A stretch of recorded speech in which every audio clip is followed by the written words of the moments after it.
Oke, Bismillah. Assalamualaikum warahmatullahi wabarakatuh. Bismillahirrahmanirrahim. Alhamdulillahirabbil alamin. Wa bihi nasta'inu ala umurid dunya waddin.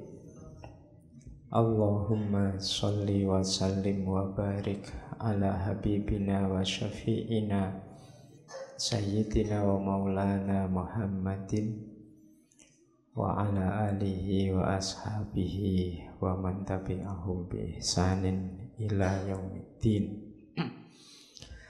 Amma ba'du.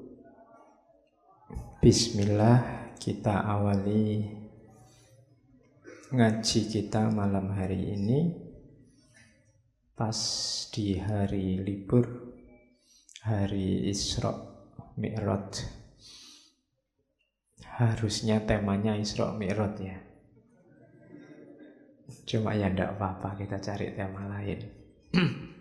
Ya yang penting kita ambillah sedikit hikmahnya Isra Mi'raj dalam kehidupan kita. Sebenarnya ada banyak pelajaran yang bisa kita ambil dari peristiwa besar Isra Mi'raj itu. Ya selama ini kita menikmati Isra Mi'raj itu hanya sebagai hari libur.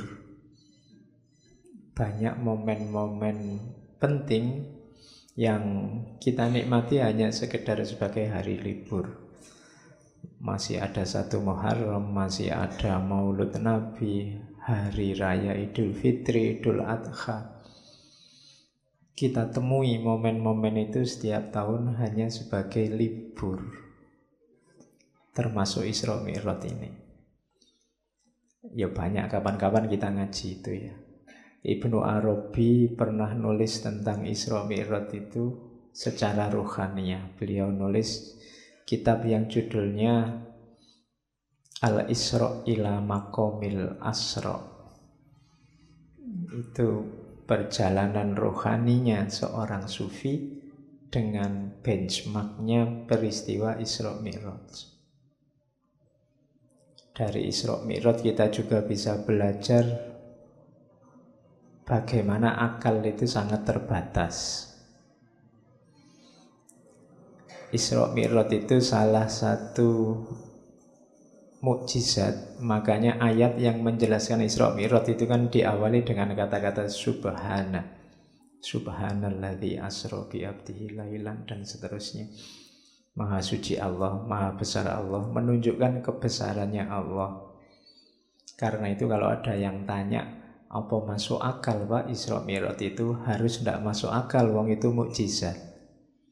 Kalau mukjizat kok masuk akal berarti biasa-biasa saja. Dia memang harus luar biasa. Jangan-jangan itu rohani saja Pak, bukan jasmani. Kalau rohani saja tidak luar biasa. Kamu juga bisa membayangkan mimpi sampai di Masjidil Aqsa malam ini. Tapi karena ini peristiwa luar biasa, bisa dipastikan jasmaninya juga. Buktinya apa? Allah menyebut subhanalladzi asra bi abdihi. Bi abdihi itu hambanya. Jadi masih di level kehambaan, berarti jasmani dan rohaninya, tidak cuma rohaninya saja. Dan itu asra itu memperjalankan. Pelaku utamanya adalah Allah, bukan Nabi. Kalau pakai bahasa kita sekarang, Nabi Muhammad itu dipiknikkan oleh Allah, bukan piknik sendiri. Dari Masjidil Haram ke Masjidil Aqsa dan seterusnya. Iklan dulu ya, ada pesawat.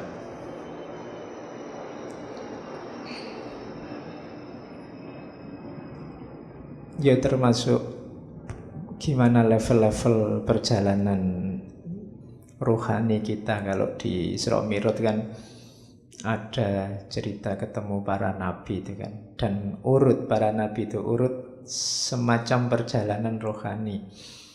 Di langit pertama ketemu Nabi Adam, di langit kedua ketemu Nabi Isa dan Nabi Yahya,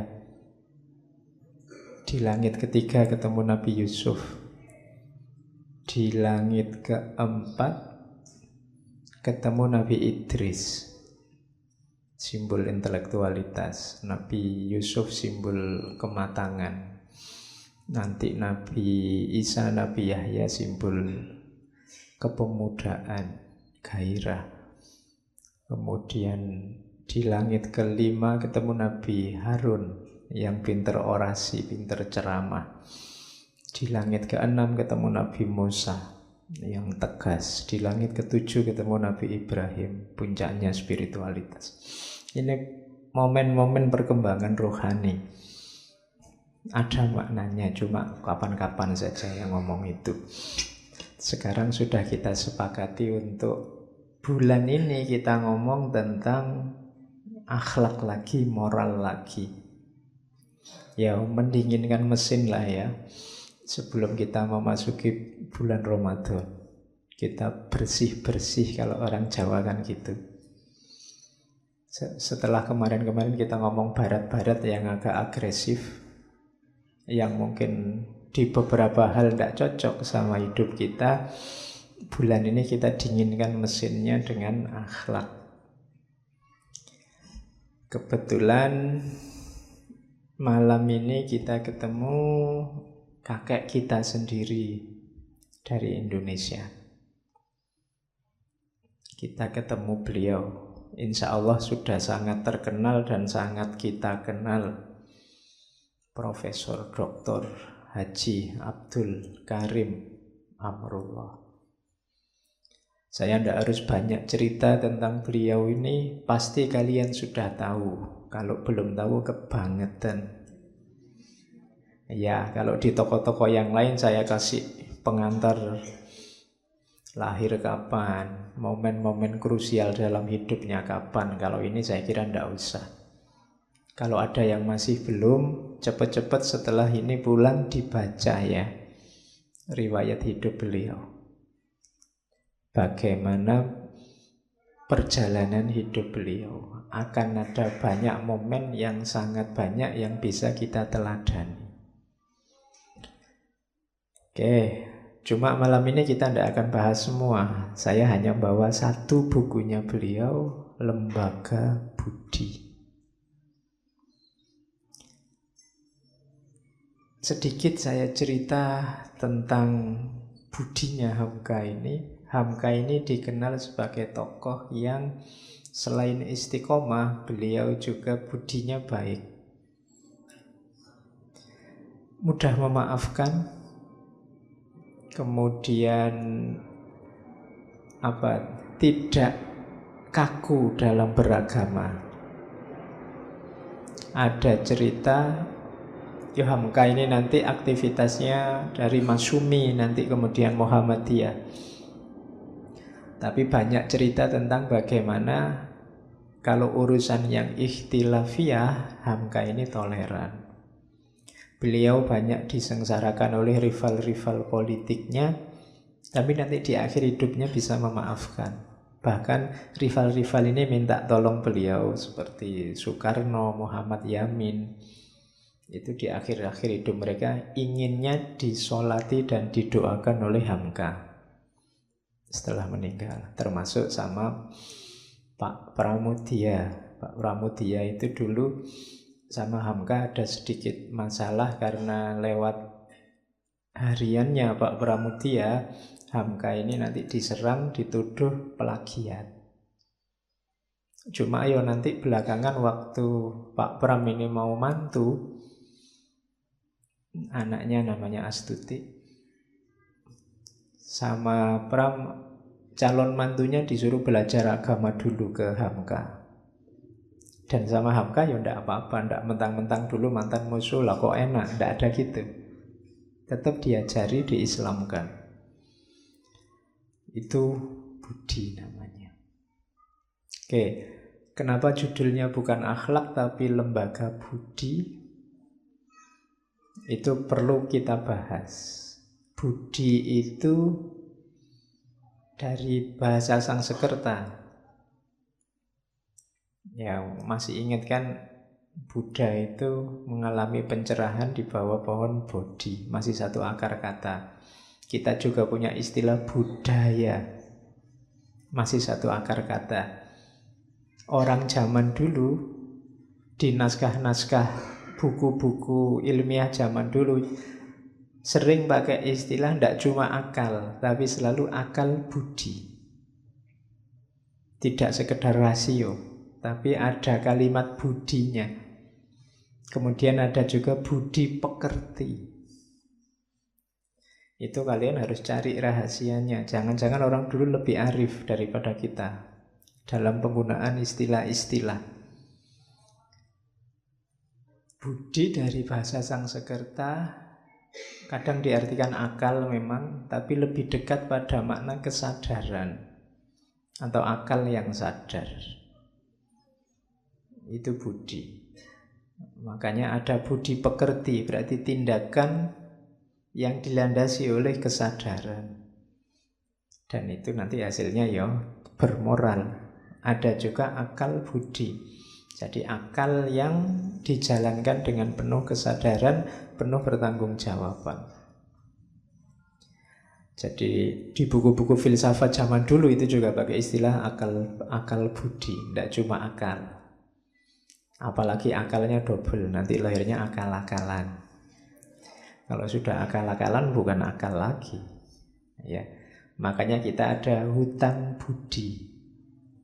Tidak ada istilah hutang akal. Hutang budi itu berarti ada orang berbuat baik pada kita, kita merasa bertanggung jawab untuk balik melakukan perbuatan baik juga. Saya lupa itu pernah lihat film yang perbuatan baik di model kayak MLM. Model MLM itu kalau ada orang berbuat baik padamu sekali, kamu bertanggung jawab melakukan perbuatan baik 3 kali pada 3 orang.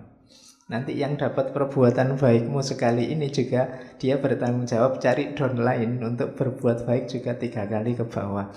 Nanti terus gitu, nanti isinya banyak orang baik. Kalian boleh bikin jaringan MLM kebaikan, bukan MLM yang biasa-biasa itu. Itu kan inspiratif. Jadi kalau cuma yang baik-baik ya, bukan yang jelek-jelek, nanti orang nyontekin kamu sekali, saya contekkan ke teman yang lain 3 kali, nah gitu. Ya. Nanti kamu di-share video gitu-gitu sekali, tak share ke 3 teman yang lain, tidak begitu. Perbuatan baik ya, bukan share yang ceramah kebaikan itu. Karena kadang-kadang yang ceramah itu ya nyebeli juga. Oke, kita lihat bukunya Hamka, Lembaga Budi. Kalimat-kalimat kalau di bukunya Hamka itu enak dibaca. Agak puitis karena beliau juga budayawan, ya sastrawan, ya ulama pastinya. Jadi enak dibaca, meskipun ada yang mengkritik, oh idealis sekali Pak. Loh ya, hidup itu memang harus diawali dari ideal-ideal. Kalau nggak diawali dari ideal-ideal, gimana hidup kita akan jadi baik dan berkembang ke arah yang lebih baik. Bahwa ideal itu tidak dapat diterjemahkan 100% dalam hidup kita, ya tidak apa-apa. Bukan berarti idealnya salah. Tapi harus kita usahakan, kita terjemahkan 100%. Termasuk buku Lembaga Budi ini.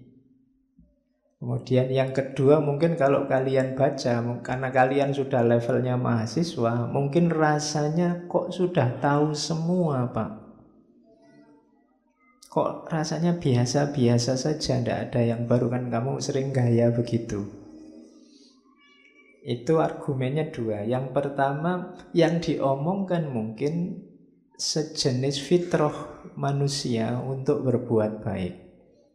Kalau itu fitrah, ya tidak perlu, kadang kamu memang tidak pernah belajar itu, tapi kamu sudah tahu wong fitrah.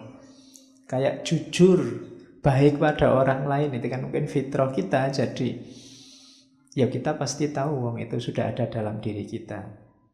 Lah kenapa harus diomong-omongkan lagi Pak? Tabiatnya manusia.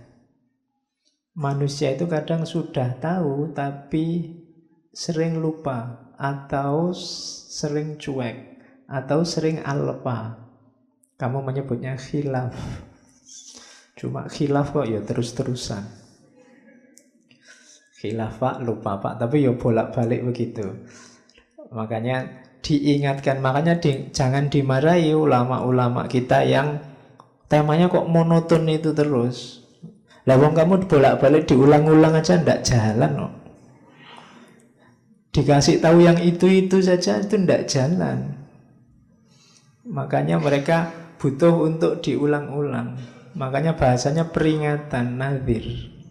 Peringatan itu kan bukan sesuatu yang baru, memang kita diingatkan lagi. Jangan-jangan belum jalan.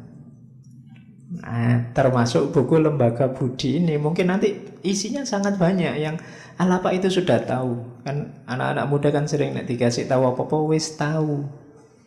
Ala wis tahu. Ya wis tahu tapi kamu butuh diulang-ulang lagi wong kamu belum jalan, belum operatif. Buktinya apa? Di Indonesia ini kan masalah berulang-ulang seperti saya bilang minggu lalu itu kan. Kok rasanya nasihat tokoh-tokoh zaman dulu masih relevan ya Pak hari ini? Itu jangan-jangan bukan nasihatnya relevan terus, tapi hidupmu yang tidak berkembang sejak dulu. Salahmu ya itu terus sejak dulu. Makanya rasanya nasihat tokoh-tokoh zaman dulu hari ini masih relevan. Di situ gunanya diulang-ulang. Oke.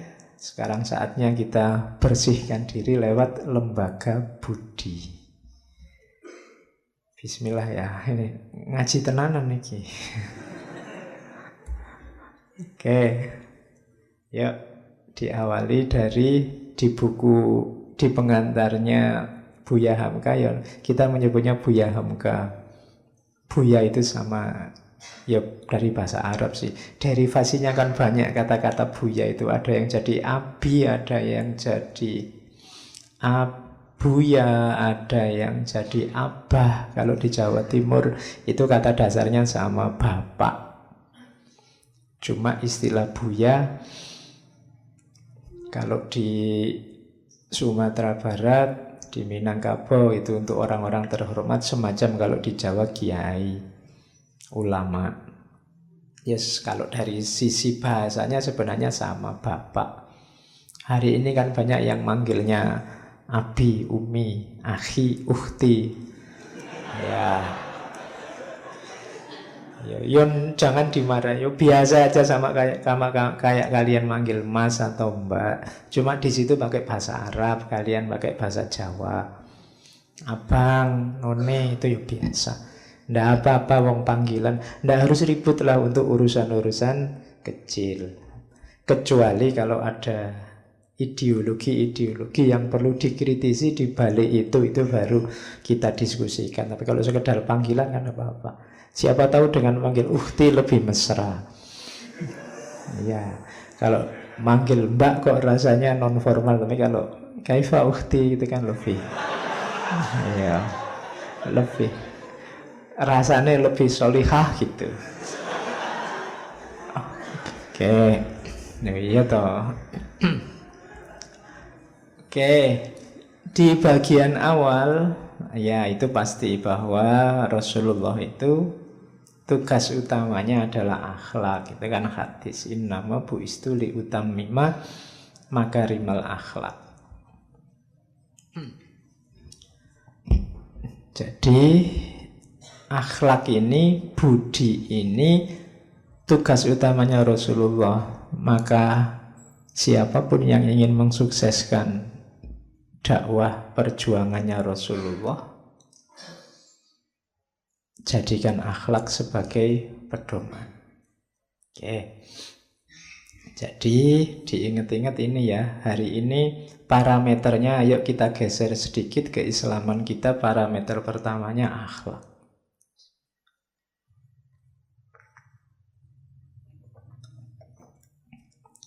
Karena kata Rasulullah, innama bu'istu li utammima makarimal akhlak. Yang kedua itu syair dari Sauki Bek. Dikutip juga oleh Hamka, sesungguhnya keberadaan bangsa-bangsa itu karena akhlaknya. Kalau akhlaknya lenyap, maka lenyap pula bangsa itu. Jadi hati-hati, keberadaan kita sebagai bangsa, katanya Saukibek yang dikutip oleh Hamka, ada di akhlak. Prihatinkanlah fenomena apapun yang menunjukkan kerendahan budi, kerendahan akhlak. Karena itu akan mengancam eksistensi kita sebagai bangsa. Ya, pertama-tama mengancam eksistensi kita sebagai manusia. Manusia akan punah dengan punahnya moralitas, punahnya akhlak. Kalau tidak percaya boleh dicoba. Hari ini boleh kamu deklarasikan, setiap orang boleh melakukan apa saja sesuai keinginannya, tidak usah peduli aturan apapun. Kalau malam ini turun wahyu semacam itu, percayalah besok pagi sudah kiamat. Sudah rusak tidak karu-karuan. Orang memenuhi keinginannya sendiri, hasratnya sendiri, nafsunya sendiri. Wis pulang dari sini kamu nginep berdua, kemudian besok pagi ada barangnya, siapa kamu ambil. Begitu moral selesai, rusak. Kita punya beberapa kali pengalaman kerusuhan massa. Itu bukti paling nyata ketika orang tidak lagi peduli moralitas dan akhlak. Jadi sesungguhnya kelestarianmu tergantung pada akhlak, kepunahanmu tergantung pada akhlak. Ini sajaknya Saukibay. Maka kalau sekedar beda pandangan, beda pilihan calon presiden, beda pilihan caleg, tidak masalah. Kamu tidak harus terlalu galau, tidak harus terlalu gelisah. Tapi kemerosotan moral ini tanda-tanda kita akan segera hancur. Prihatinkanlah, carikan solusi kalau memang ada. Sama itu kayak sebenarnya itu syair, maksudnya sama. Tegak rumah karena sendi, runtuh sendi, rumah binasa. Sendi bangsa ialah budi, runtuh budi, runtuhlah bangsa. Jadi ingat-ingatlah tentang akhlak dan budi. Jadi budi itu penting. Saya tidak tahu ya, mungkin karena ini dulu waktu saya SD, buku pelajaran SD itu tokohnya namanya Budi. Mungkin biar kita ingat selalu bahwa budi itu penting. Kan selalu ini Budi, ini Bapak Budi. Itu mungkin di antara rahasianya itu mungkin itu ya. Jadi karena budi itu penting, kita harus selalu ingat budi, ingat akhlak. Kenapa? Yaitu sendinya bangsa. Sejak dulu kan kamu penasaran, ini budi anak mana ya? Ini budi kan kamu gitu. Mungkin budinya tidak ada, itu memang nama itu dipakai simbol biar kita sebagai bangsa perhatian dengan budi. Cuma saya tidak lihat buku pelajaran hari ini masih ada ndak ini Budi, ini Bapak Budi itu. Kelihatannya budinya sudah hilang sekarang. Oke. Itu bagian-bagian awal. Kemudian setelah itu Hamka ngomong tentang tokoh-tokoh. Ada Ibnu Miskawai, ada tokoh-tokoh yang lain. Saya ambil satu saja biar tidak terlalu bertele-tele. Ada penyakit-penyakit budi dari Muhyiddin Syekhul Akbar Ibnu Arabi. Ini yang saya sebut, kalian mungkin sudah tahu. Ini pengingat saja, jangan-jangan dalam dirimu masih ada ini. Kalau Nabi Muhammad sih aman. Nabi Muhammad itu kalau dalam sirah itu 3 kali beliau dibersihkan dari penyakit-penyakit ini. Pertama waktu kecil, kedua sebelum menerima wahyu, ketiga sebelum Isra Mi'raj. Didatangi malaikat, dibersihkan batinnya. Nah, kalau kita harus membersihkan sendiri. Perhatikan, jangan sampai ini mengotori batinmu. Inilah yang katanya Ghazali membuat batinmu gelap. Yang pertama fujur. Fujur itu tenggelam dalam syahwat, hawa nafsu. Hawa nafsu itu hasrat yang menggebu, menggelora untuk sesuatu yang tidak baik atau tidak penting, yang menyelewengkanmu dari jalan yang seharusnya. Itu fujur. Hati-hati kalau tiba-tiba kamu dilanda ambisi yang sangat kuat terhadap sesuatu, coba dicek itu on the right track atau tidak. Kalau tidak, kemungkinan fujur. Pingin lulus cepat dengan nilai cum laude, dengan waktu tercepat, apapun caranya boleh. Itu hati-hati, kamu cek lagi, jangan-jangan kamu menempuh jalan fujur. Niatmu bagus, tapi apapun saja boleh, ini membahayakan, kamu terjebak dalam hawa nafsu. Pengen menang dalam pilihan biar besok nyaleknya sukses, tidak apa-apa. Tapi hati-hati ketika kamu ingin menang, yang kamu lakukan apa? Kalau tidak, kamu bisa terjebak fujur. Oke, coba ditengok, kamu punya ambisi apa hari ini? Tidak punya apa-apa itu Pak. Oh, nanti ada penyakitnya yang lain kalau tidak punya apa-apa. Iya. Jadi yang pertama fujur, yang kedua tamak. Kalau tamak itu perkembangan dari fujur tadi, menginginkan sesuatu yang tidak seharusnya diinginkan. Kalau tadi kan mending, ada yang diinginkan masuk akal tapi jalanmu salah. Kalau ini yang tidak seharusnya diinginkan, syarah, tamak. Yang ketiga, ini mungkin beberapa di antara kita sering terjebak di sini, tabazzul, katanya Ibnu Arabi, yang dikutip oleh Hamka. Tabazzul itu tidak punya harga diri. Cirinya biasanya suka berteman dengan orang yang moralnya rendah, sehingga dia sendiri ikut rendah. Itu tabazzul. Yo kamu, kalau tadi kan nengok ke dalam, kalau ini coba kamu nengok keluar. Siapa saja yang ada di sekelilingmu? Karakter orang seperti apa di kiri kananmu?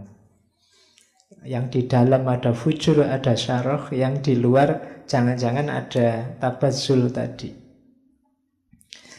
Kalau ini syafah. Syafah itu mudah tersinggung, mudah marah, mudah mencaci. Hari ini syafah ini kelihatan mungkin tidak dari mulutmu, tapi dari postingan-postinganmu, update statusmu. Mudah tersinggung, mudah marah, mudah mencaci orang lain. Terus khorq. Khorq ini menganggap dia sangat penting. Dunia itu pusatnya ada dalam diriku. Semua orang harus manut aku. Itu khorq. Pokoknya akulah yang paling utama, akulah yang paling penting. Selalu yang dipikirkan kepentingannya sendiri. Pak, mbok ngajinya itu malam minggu gitu loh Pak. Kok malam minggu? Kan pas saya libur. Liyo kamu. Ya kan? Usul selalu berdasarkan kepentingannya sendiri. Di antara pelajaran dari Isra Mi'raj tadi, itu kan kalau katanya Muhammad Iqbal ada namanya kesadaran profetik. Nabi tidak mikir kepentingannya sendiri. Kalau Nabi berpikir kepentingannya sendiri, sudah selesai dengan bertemu Allah di Sidratul Muntaha. Itu kenikmatan paling puncak. Tidak ada lagi yang lebih nikmat dari itu. Kan nikmat bertemu Allah besok yang dinanti oleh seluruh penghuni surga, karena itu kenikmatan paling puncak. Tapi Nabi tidak berpikir dirinya. Nabi masih berpikir tentang umatnya. Nah, itu berarti tidak ada khorq. Tidak hanya mikir dirinya, Nabi juga mikir umatnya. Makanya waktu dipuji oleh Allah itu kan waktu kita akhir-akhir kan at-tahiyatul mubarakatus sholawatut thayyibatul lillah. Terus Allah menjawab, Assalamu alaika ayuhan nabiyyu wa rahmatullahi wa barakatuh. Tapi Allah menjawab assalamu alaika ayuhan nabiyyu wa rahmatullahi wa barakatuh. Terus Rasulullah tidak egois, malah Rasulullah membawa umatnya assalamu alaina wa ala ibadillahis sholihin. Ini percakapan antara Allah dan Rasulullah. Itu berarti apa? Nabi tidak egois, tidak mentang-mentang aku sukses sudah ketemu Allah, apalagi yang aku cari, buat apa capek-capek balik. Wong Nabi ini sedang berat-beratnya hidup setelah ditinggal Khadijah, ditinggal Abu Thalib. Dakwah sendiri dilempari batu. Ujiannya luar biasa, bahkan ada riwayat yang mengatakan ujian paling ringan saat itu yang dihadapi oleh Rasulullah adalah satu ketika beliau keluar dari rumah, dicegat oleh orang Quraisy, terus kepalanya ditaburi pasir. Itu dianggap ujian paling ringan. Saya tidak tahu kalau kalian keluar rumah dicegat orang, kepalamu ditaburi pasir, itu mungkin celuritnya keluar. Tapi kalau Rasulullah tidak. Bahkan waktu dilempari batu di Taif itu, malaikatnya aja sampai tidak kuat. Katanya malaikat, Rasulullah kalau kamu mau bumi Taif saat ini juga aku balik. Jadi hancur semua Taif, orangnya masuk liang lahat semua. Tapi jawabannya Rasulullah, ya janganlah. Katanya Rasulullah, mereka itu begitu karena tidak tahu. Makanya Nabi malah mendoakan, Allahumma hdi qaumi fa innahum la ya'lamun. Ya Allah, beri hidayah kaumku, mereka itu tidak tahu. Jangan disiksa, orang tidak tahu kok. Nah itu Rasulullah mikir umatnya, tidak khork. Kan hari ini banyak orang yang difikirkan dirinya sendiri, terus tidak qasawah, tidak benci dan dendam. Ini juga yang kita susah. Kita biasanya suka sekali memelihara kebencian. Kalau sudah benci sama orang, kapanpun dan dimanapun dibawa kemana-mana. Wong kita memelihara kucing aja ditinggal di rumah, tapi memelihara kebencian kemana-mana kita bawa. Mbok yuk ditinggal sekali-sekali. Tapi kebencian dan dendam ini kita bawa terus. Itu qasawah. Apa sih untungnya kamu membawa kemana-mana benci dan dendam itu? Tidak ada untungnya selain kamu sendiri yang berat. Wong yang kamu benci itu tidak tahu kamu serepot itu membawa-bawa dirinya kemana-mana. Jangan-jangan yang kamu benci sedang seneng-seneng. Kamu sumpek terus dalam hatimu. Jadi kamu sibuk sendiri, sumpek sendiri, KO-KO sendiri. Tidak, jangan qasawah. Terus khodar itu memungkiri janji, mengkhianati ampunan. Kalau khodar itu sudah dimaafkan, berkhianat lagi. Ini penyakit budi yang agak parah. Tadinya salah dimaafkan, tadinya keliru dimaklumi, balik lagi. Ya, itu budi yang cacat. Janganlah ya, kalau sudah dimaafkan ya, kalau bisa jangan diulang. Terus khianat, kalau ini kita paham, menyalahi amanat. Membuka rahasia juga termasuk akhlak tercela. Hati-hati. Sekarang hari ini orang itu tidak hanya membuka rahasianya orang lain, tapi dengan sukacita membuka rahasianya sendiri. Kalau tidak percaya, mau tontonan postingannya teman-temanmu itu. Mau sekedar makan di angkringan aja diposting, cekrek gitu. Terus menu siang ini, kan kamu gitu selalu. Itu bongkar rahasianya dewe. Kadang-kadang mau kemana itu posting. Oke, jangan ya, eman-eman. Hidup itu jadi menarik ketika ada misteri-misteri. Kalau terbuka 100% itu tidak enak. Kalian yang punya pasangan, perhatikan rumus ini. Loh iya, kalau kamu sedang masih ada misterinya, masih ngejar-ngejar, itu kan masih, wah ini tidak tahu aku, dia itu senang bener sama aku apa enggak. Itu kan kamu masih penasaran. Tapi begitu diterima, selesai, tidak menarik lagi. Sudah selesai. Jadi biarkan dirimu ada misteri-misterinya dikit gitu loh. Jangan terlalu diobral. Jadi itu rumusnya. Jangan langsung diiyani kalau dikejar. Rada dikasih PHP dikit-dikit tidak apa-apa.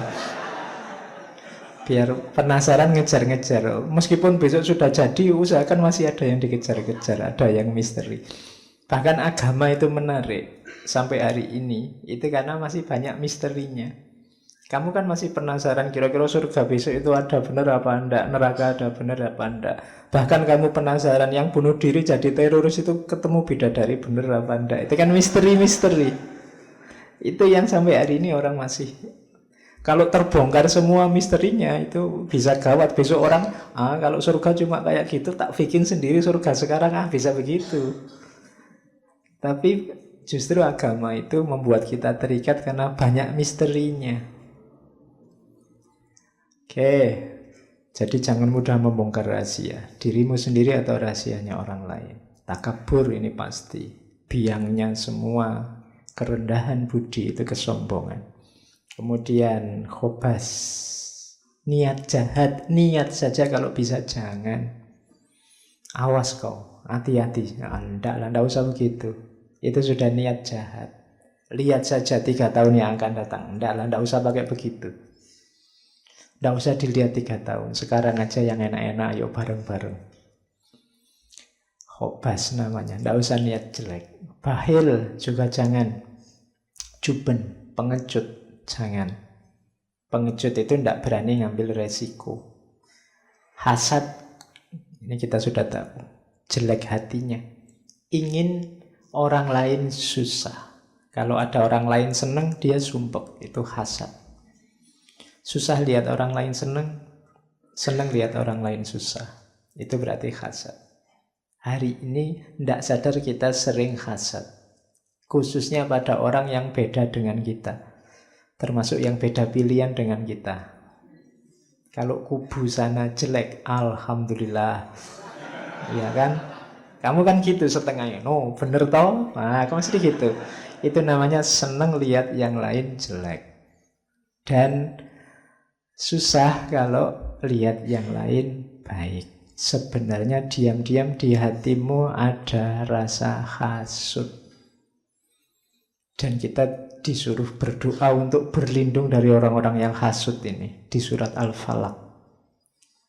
Ya kan? Wa min syarri hasidin idza hasad. Karena orang hasad ini merugikan dalam hidup kita. Yang selanjutnya jasa. Jasa ini kayak juben. Tidak berani susah, tidak berani menghadapi resiko. Yang tadi saya bilang males-malesan itu juga penyakitnya budi. Namanya sohirul himmah. Keinginanmu apa? Cita-citamu apa? Enggak tahu Pak, saya mengalir saja. Ini penyakit budi juga. Kamu harus tahu, hidup itu dalam kuasamu. Jangan mengalir saja.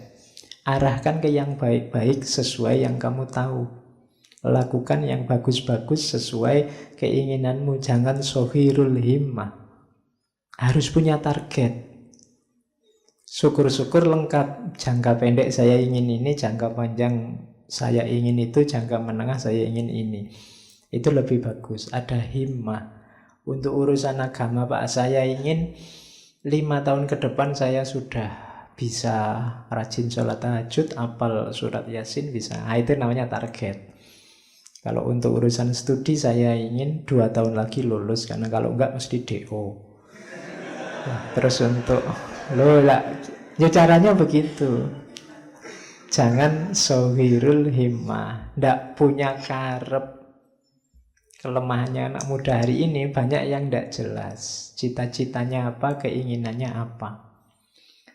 Dan yang terakhir al-jaur. Kalau ini berlebihan.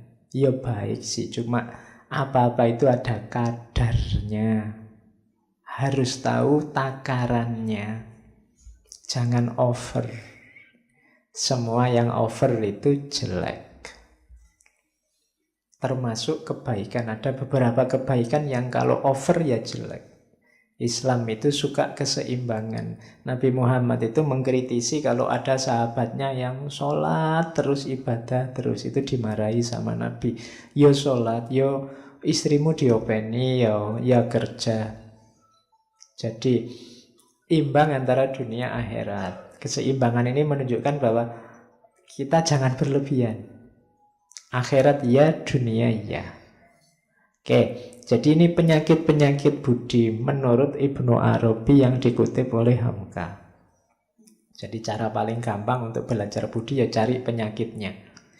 Yang tidak ada ini berarti insya Allah masih tergolong baik. Kan gitu. Oke, terus. Nah, ini nasihat juga dari Hamka. Cara mengenali kekurangan diri. Kan sering saya suruh, mbok yo kita muhasabah. Ayo kita cek hidup kita. Tapi ini kan tidak gampang. Kamu mungkin minat, tapi susah Pak. Caranya gimana? Nah, Hamka ngasih beberapa tips dalam lembaga budi. Saya ini punya penyakit diri saya apa saja sih Pak? Mungkin kamu sendiri tidak tahu karena kamu terlibat terus dalam dirimu. Setiap kali saya ngomong tadi kejelekan-kejelekan budi, yang ada di pikiranmu selalu orang lain. Bukan dirimu. Karena susah memang mendeteksi kelemahan diri sendiri. Selalu orang lain. Selalu kamu ngomong, oh itu kubu sana banyak yang gitu Pak. Tadi saya ngomong hasut itu kan mesti dalam pikiranmu, iya Pak, yang kubu sana yang bukan pilihanku, isinya hasut semua. Yang kubu sini juga begitu. Begitu dia ngomong, wah banyak sekali menyebarkan hoax. Oh iya Pak, kubu sana, selalu kubu sana. Tidak pernah kamu cermati dirimu sendiri karena memang kamu terlibat terus dengan dirimu. Kalau terlibat terus kan memang susah introspeksi. Maka Hamka ngasih beberapa tips. Yang pertama katanya Hamka, ada jalan mudah. Cari guru yang wawasannya luas dan memang mengerti tentang akhlak, tentang cacat-cacat yang tersembunyi. Jadi cari guru yang bisa dipercaya. Ini lebih mudah. Dalam dunia tasawuf itu, dunia tarekat itu bahkan seorang murid kalau ingin diperbaiki oleh gurunya, pasrah saja 100% pada gurumu. Kadang-kadang gurunya menyuruh aneh-aneh. Kita tidak paham karena ini kok disuruh gini toh ya, tujuannya apa. Tapi gurumu lebih ngerti. Kalau di tarekat disuruh pasrah saja, guru lebih tahu perkembangan mentalmu, perkembangan rohanimu. Kadang-kadang saya beberapa kali mengalami datangnya pakai kendaraan sama guru tarekat ini, sudah kamu pulangnya jalan kaki aja, padahal itu mungkin puluhan kilo. Itu kan kelihatan tidak masuk akal, apa sih gunanya ini. Tapi ada gunanya pasti. Mungkin untuk membunuh egomu, membunuh ketergantunganmu pada dunia, macam-macam. Gurumu yang mengerti. Guru rohani itu kayak dokter kalau dunia jasmani. Kamu kan tidak paham itu, dokter ini kok obat diminum sehari 3 kali, mbok wis diminum 10 kali kan cepet sembuh misalnya. Lo yang ngerti dokternya. Kamu jangan ijtihad sendiri atau urusan obat. Nanti kamu ngarang-ngarang sendiri misalnya. Ndak. Nah, sama kayak rohani. Mungkin kamu punya rumus sendiri Pak, harusnya begini, ndak. Coba tanya yang ahli. Jangan-jangan kamu ingin mengobati hasadmu, akhirnya malah jatuhnya jadi sombong. Jangan-jangan kamu ingin mengobati sohirul himmah tadi, akhirnya malah overconfident. Kan bisa begitu. Yang ngerti takarannya siapa? Guru. Maka jalan gampang untuk mendeteksi kamu ada penyakit jiwa apa? Cari guru. Itu mudah. Bukan berarti kalau tidak punya guru terus tidak bisa. Ya bisa, cuma akan lebih mudah kalau kamu punya guru. Oke, yang kedua, mungkin susah nyari guru hari ini. Gurunya sibuk nyari sampingan macam-macam sehingga kamu mau ketemu saja susah. Nah, cari sahabat. Sahabat tapi yang jujur, tapi yang juga wawasannya luas. Kalau sahabatnya yo podo mursale yo podo wae. Nanti kamu minta, "Mbok aku dinasehati biar penyakit jiwaku hilang." Oh, nasehati gimana? Aku juga penyakit jiwaku. Iya, podo wae. Yo silahkan bertangis-tangisan dalam Cari sahabat yang wawasannya luas. Jadi kalau ada teman kok kelihatannya ini lebih mantap, lebih stabil menguasai mentalitas rohaninya, kamu dekati, jadikan sahabat. Siapa tahu membantu perkembangan rohanimu. Misalnya ada teman, aku suka loh temanku ini jujur sekali, dekati dia, belajar kejujuran dari dia, mungkin bisa mengobati penyakit khianatmu. Temanku ini tulus sekali ya, kamu dekati saja jadi teman, mungkin bisa ngasih tips padamu gimana biar kamu tidak hasut. Caranya begitu.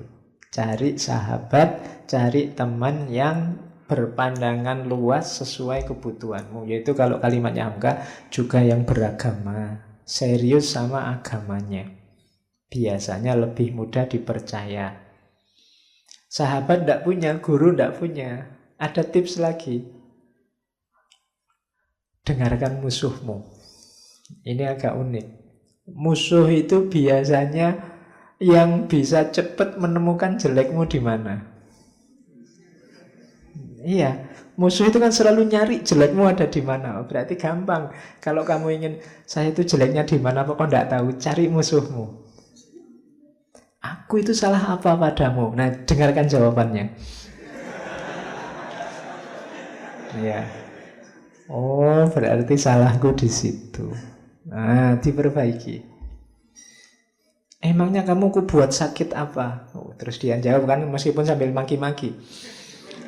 Dengarkan saja. Oh iya, berarti aku lemah di situ. Itu cara lain sebenarnya. Jadi cari musuh. Yo, meskipun kalau merasa tidak punya musuh, yo jangan bikin-bikin musuh. Nanti kamu tidak punya musuh, nanti bikin-bikin musuh. Nggak. Kalau kebetulan ada orang yang tidak suka sama kamu, yang benci sama kamu, ayo. Kamu manfaatkan kebenciannya untuk kebaikanmu. Nah, kan enak ini kan. Selama ini kan kebencian kamu lawan dengan kebencian, sehingga yang kamu dapat hanya rasa dendam tadi. Nah, sekarang ada orang benci sama kamu, biarkan dia ngomong banyak. Maki-makilah aku, bongkarlah semua kejelekanku, silahkan aku tunggu. Alhamdulillah aku bisa muhasabah, tidak capek-capek. Oh, berarti kelemahanku selama ini itu. Oh, berarti orang sakit hati kalau saya kayak gini itu. Itu kan muhasabah namanya. Kamu sendirian tidak ngerti. Makanya kalau kamu punya akun medsos, ada orang maki-maki, ada orang benci, loh, alhamdulillah ada orang ngasih pelajaran gratis. Ah, berarti kelemahanku di situ. Ini belajar ini aku. Oke, jadi ambil faedah dari musuh. Terus yang keempat, ya belajar dari pengalaman orang lain. Kalau ini membaca realitas. Oh, seperti itu ya jeleknya hasut itu. Berarti aku jangan begitu. Oh, seperti itu ya rusaknya kalau orang saling membenci itu, berarti aku jangan begitu. Nah, itu cara mengenali kekurangan diri. Jangan masuk ke lubang yang sama yang sudah dimasuki orang lain dan celaka. Kenapa kita bolak-balik mengulang kesalahan yang sama? Karena kita tidak belajar. Pak, yang dilarang kan kita melakukan kesalahan yang sama. Kalau kesalahan orang kan tidak, sama saja. Jadi kalau meskipun itu orang lain yang celaka, ya kamu jangan ngulang itu. Kan saya belum, Pak. Kan dia yang celaka, ya tidak begitu. Kan yang disebut rugi itu kan orang yang mengulang kesalahan yang sama. Ini kan saya baru kesalahan pertama, Pak. Ya tidak begitu. Kalau orang lain salah dan celaka dengan itu, masa kamu juga mau ikut celaka? Jadi belajar. Sangat banyak pelajaran sebenarnya kalau kita membuka mata, buka telinga. Hanya saja mungkin kita tidak peka atau tadi batin kita agak gelap sehingga tidak bisa membaca lebih jernih pengalaman-pengalamannya orang lain. Jadi ada 4 jalan kalau ingin meningkatkan kualitas hidup kita, mengenali kekurangan kita. Bisa cari guru, bisa cari sahabat, bisa memperhatikan musuh kita, atau yang terakhir, perhatikan pengalaman orang lain. Makanya setiap detik hidup kita itu pelajaran demi pelajaran. Tidak ada yang tidak pelajaran. Untuk hidup kita biar lebih baik. Oke. Terus, setelah ini terus di buku Lembaga Budi itu tentang kebaikan-kebaikan budi-budi beberapa profesi. Kalau ini saya ndak harus menjelaskan panjang lebar ya. Kalian pasti sudah familiar dengan penjelasan-penjelasan ini. Bagi yang buka usaha, ayo bahasa sekarang mungkin wira swasta. Ingin kalian jadi majikan sendiri, buka usaha apa, perhatikan budi ini. Jadi moral itu selain demi kualitas usahamu juga kalau dalam agama ada namanya barokah. Jadi mungkin untungnya secara kuantitas jadi kecil, tapi barokah. Untungnya kecil, manfaatnya lebih besar daripada kuantitasnya. Yang kamu rasakan dalam hidupmu atau dalam hidupnya orang lain, itu namanya barokah. Di antara jalannya agar usahamu barokah, penuhi budi-budi ini, akhlak-akhlak ini kalau menurut Hamka. Yang pertama ilmu, itu pasti ya. Kalau tidak ada ilmu ya tidak mungkin kamu buka usaha, jangan nekat. Tidak ngerti ilmunya. Kalau main komputer, main HP tidak bisa, ya jangan buka usaha reparasi handphone. Itu namanya bunuh diri. Ya, jadi harus tahu ilmunya. Yang kedua, percaya diri, pasti ya. Harus pede. Kalau masih ragu-ragu, dimantapkan lagi niatnya dan kepercayaan dirinya. Yang ketiga, niat, kemauan. Yang keempat, manajemen waktunya diperbagus. Yang kelima, fokus. Kenapa banyak usahamu yang mungkin di antara kalian sekali dua kali pernah bikin usaha apa, biasanya tidak fokus, manajemen waktunya tidak bagus.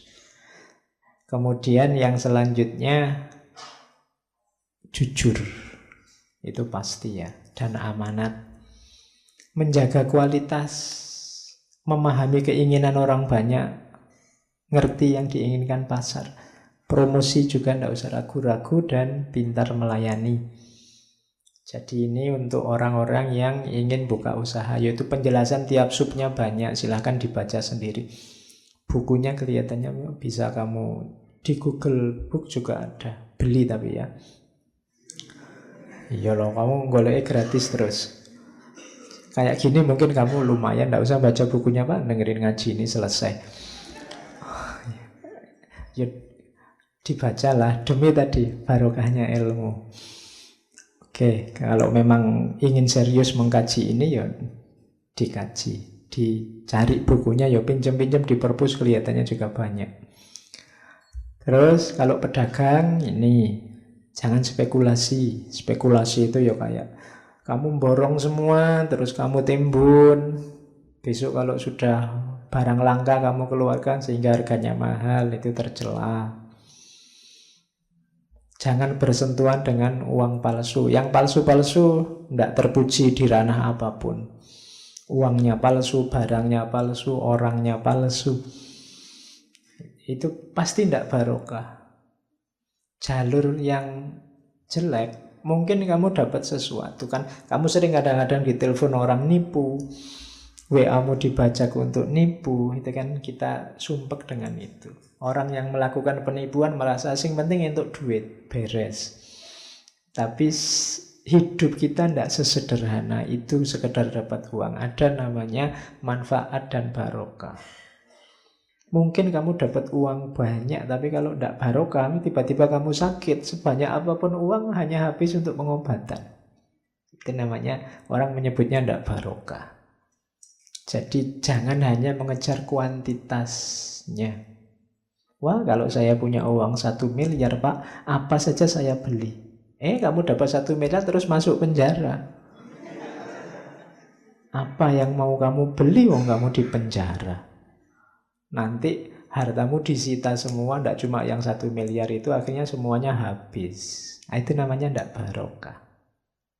Jadi jangan hanya mengejar kuantitas, jangan bersentuhan dengan yang palsu-palsu, termasuk kata-kata palsu. Kata-kata palsu itu memuji berlebihan, mencela berlebihan. Itu palsu. Nyatakan kalau ada cacat apa adanya, jangan curang, jelaskan harga resminya. Mungkin kalau kamu mau jujur, ya saya ngambil untung sekian, harga pasarnya sekian. Oke, itu budinya pedagang. Kalau ini insya Allah kalian pahamlah dengan membaca satu kalimat. Kalau ini guru, ini kan akademisi semua. Guru punya beberapa budi penting. Yang pertama yang saya catat dari tulisannya Hamka, jangan merasa ilmumu sudah tinggi. Bidang apapun. Meskipun mungkin kamu besok sudah profesor. Karena begitu kamu merasa ilmumu sudah cukup atau sudah tinggi, kamu akan berhenti. Sementara ilmu itu berkembang, dunia ini berubah. Sementara yang kamu tahu hanya sebatas kemampuanmu, sebatas pengalamanmu. Yang pasti tidak sempurna, maka jangan pernah kamu merasa ilmumu sudah cukup tinggi. Kalau kamu merasa tinggi sehubungan, iya sih Pak, tapi saya merasa kalau dibandingkan dia, saya lebih tinggi. Itu pun jangan, karena itu menunjukkan bahwa kamu sedang takabur, kamu sedang sombong. Kamu lebih tinggi dari dia, siapa berani jamin? Ya kan? Mungkin di bidang ini kamu lebih tinggi, tapi di bidang yang lain dia lebih tinggi. Itu kan kayak cerita dalam sufi antara tukang perahu sama ahli bahasa. Ini di Masnawi juga ada. Jadi kan ahli bahasa ini sudah sombong. Suatu ketika ahli bahasa ini naik perahu, diantar oleh tukang perahu jalan-jalan ke tengah laut. Kemudian ngobrol berdua. Bapak ngerti nggak yang dimaksud kalimat majmu itu apa? Nggak ngerti. Gimana Bapak? Sudah tua gini kalimat majmu aja nggak ngerti. Bapak ngerti nggak yang disebut peribahasa itu apa? Apa saya nggak ngerti? Alah Bapak ini sudah tua, peribahasa aja nggak ngerti. Umurnya dihabiskan untuk apa sepanjang hayat ini? Terus ada badai, kapalnya mau terbalik, gantian tukang perahu. Bapak bisa berenang lah? Nggak bisa. Oh iya. Ya, tukang perahunya ndak marah, cuma ya selamat tinggal kalau gitu Pak, karena ini sebentar lagi tenggelam. Ya, jadi ndak kemampuanmu sepinter-pintermu paling kan di bidangmu, di bidangnya orang lain mungkin kamu ndak tahu apa-apa. Jangan merasa lebih tinggi dari siapapun. Bahkan di bidangmu sendiri jangan merasa sudah cukup. Terus luaskan pergaulan. Karena ilmu itu ya butuh dukungan yang lain. Kalau di sekolah, di kampus ya dengan wali, dengan mahasiswa, murid yang lain, dengan guru yang lain, dengan masyarakat harus luas.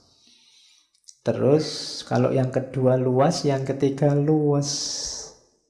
Bisa bergaul dengan siapa saja. Jangan milih-milih, jangan merasa elit. Kalau kamu pulang kampung besok jangan merasa sarjana ya. Terus kalau ngomong orang sak kampung tidak paham belas.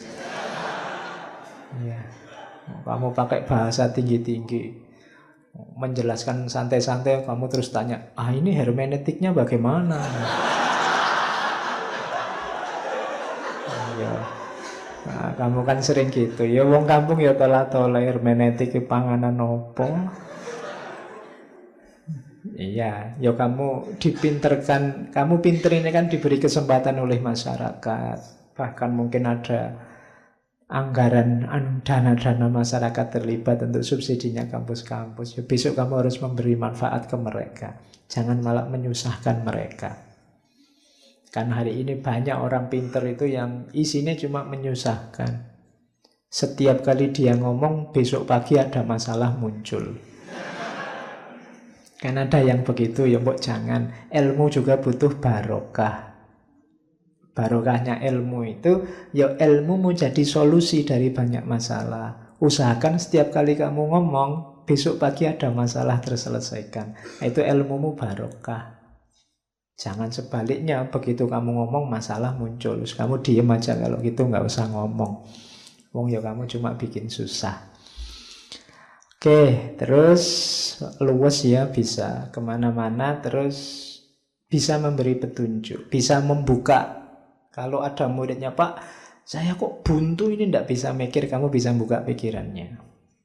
Usahakan kamu bisa paling tidak beri semangat. Jangan malah kamu buntu, saya sejak lama itu juga buntu misalnya. Nah, itu nanti muridmu cuma gurune wayo buntu yo. Ya paling tidak besarkan hatinya. Ayo kita cari bareng-bareng jawabannya. Nah, jadi jadilah inspirator pada murid-muridmu. Jangan menjatuhkan semangat mereka. Dan juga jangan hanya mentransfer ilmu. Tanamkan juga sikap, perilaku, kesadaran, kepercayaan diri pada mereka. Justru ini lebih penting. Kalau untuk nambah ilmu selanjutnya, mereka bisa nyari kemana-mana. Tapi pembentukan karakter ini perlu. Besok kalau kamu jadi guru, jadi mahasiswa, usahakan bisa masuk semua, tidak cuma ilmunya. Nah ini budinya seorang guru. Dokter, itu saya urut dari bukunya Hamka itu ya. Dokter itu pertama-tama harus logikanya logika kewajiban pada sesama, logika pengabdian pada anak Adam seluruhnya. Logika pertama itu. Urusan bayaran, urusan imbalan itu nanti. Itu konsekuensi logis kok. Jangan jadi target. Kalau menurut bukunya Hamka. Jadi kalau target pertama harus menolong. Karena dokter itu citranya adalah penolong, pelindung. Bahkan kayak ayah di depan anaknya. Pada siapapun yang membutuhkan dia. Kalau di sini ada mahasiswa kedokteran, yang pertama memang harus kemanusiaannya. Dia punya tanggung jawab, punya kewajiban pada sesama manusia. Yang terakhir itu penting, memasukkan kegembiraan dan sukacita pada orang sakit. Dokter tidak boleh menakut-nakuti. Waduh Pak, sakit kayak gini nih. Oh itu pasiennya stres, penyakitnya double nanti. Ya, gembirakan, besarkan hatinya. Kayak kan sekarang banyak tuh yang dokter yang bisa menggembirakan, meskipun yang bikin sumpah juga ada. Ini Bapak kalau 3 hari tidak sembuh berarti gawat itu Pak, kembali lagi ke sini saya. Nah, ya. Jadi menakut-nakuti tidak boleh. Masukkan rasa gembira dalam hati pasiennya. Ya yang dokter nanti ngerti akan ada kode etiknya. Yang jelas kemanusiaan yang jadi dasarnya. Ya kalau di Indonesia mungkin dokternya baik-baik. Kalau di film India itu banyak yang dokternya nyebeli. Di film tapi tidak tahu aslinya. Mungkin ya ndak beda. Oke. Terus. Nah, kalau ini pembela hukum, pengacara.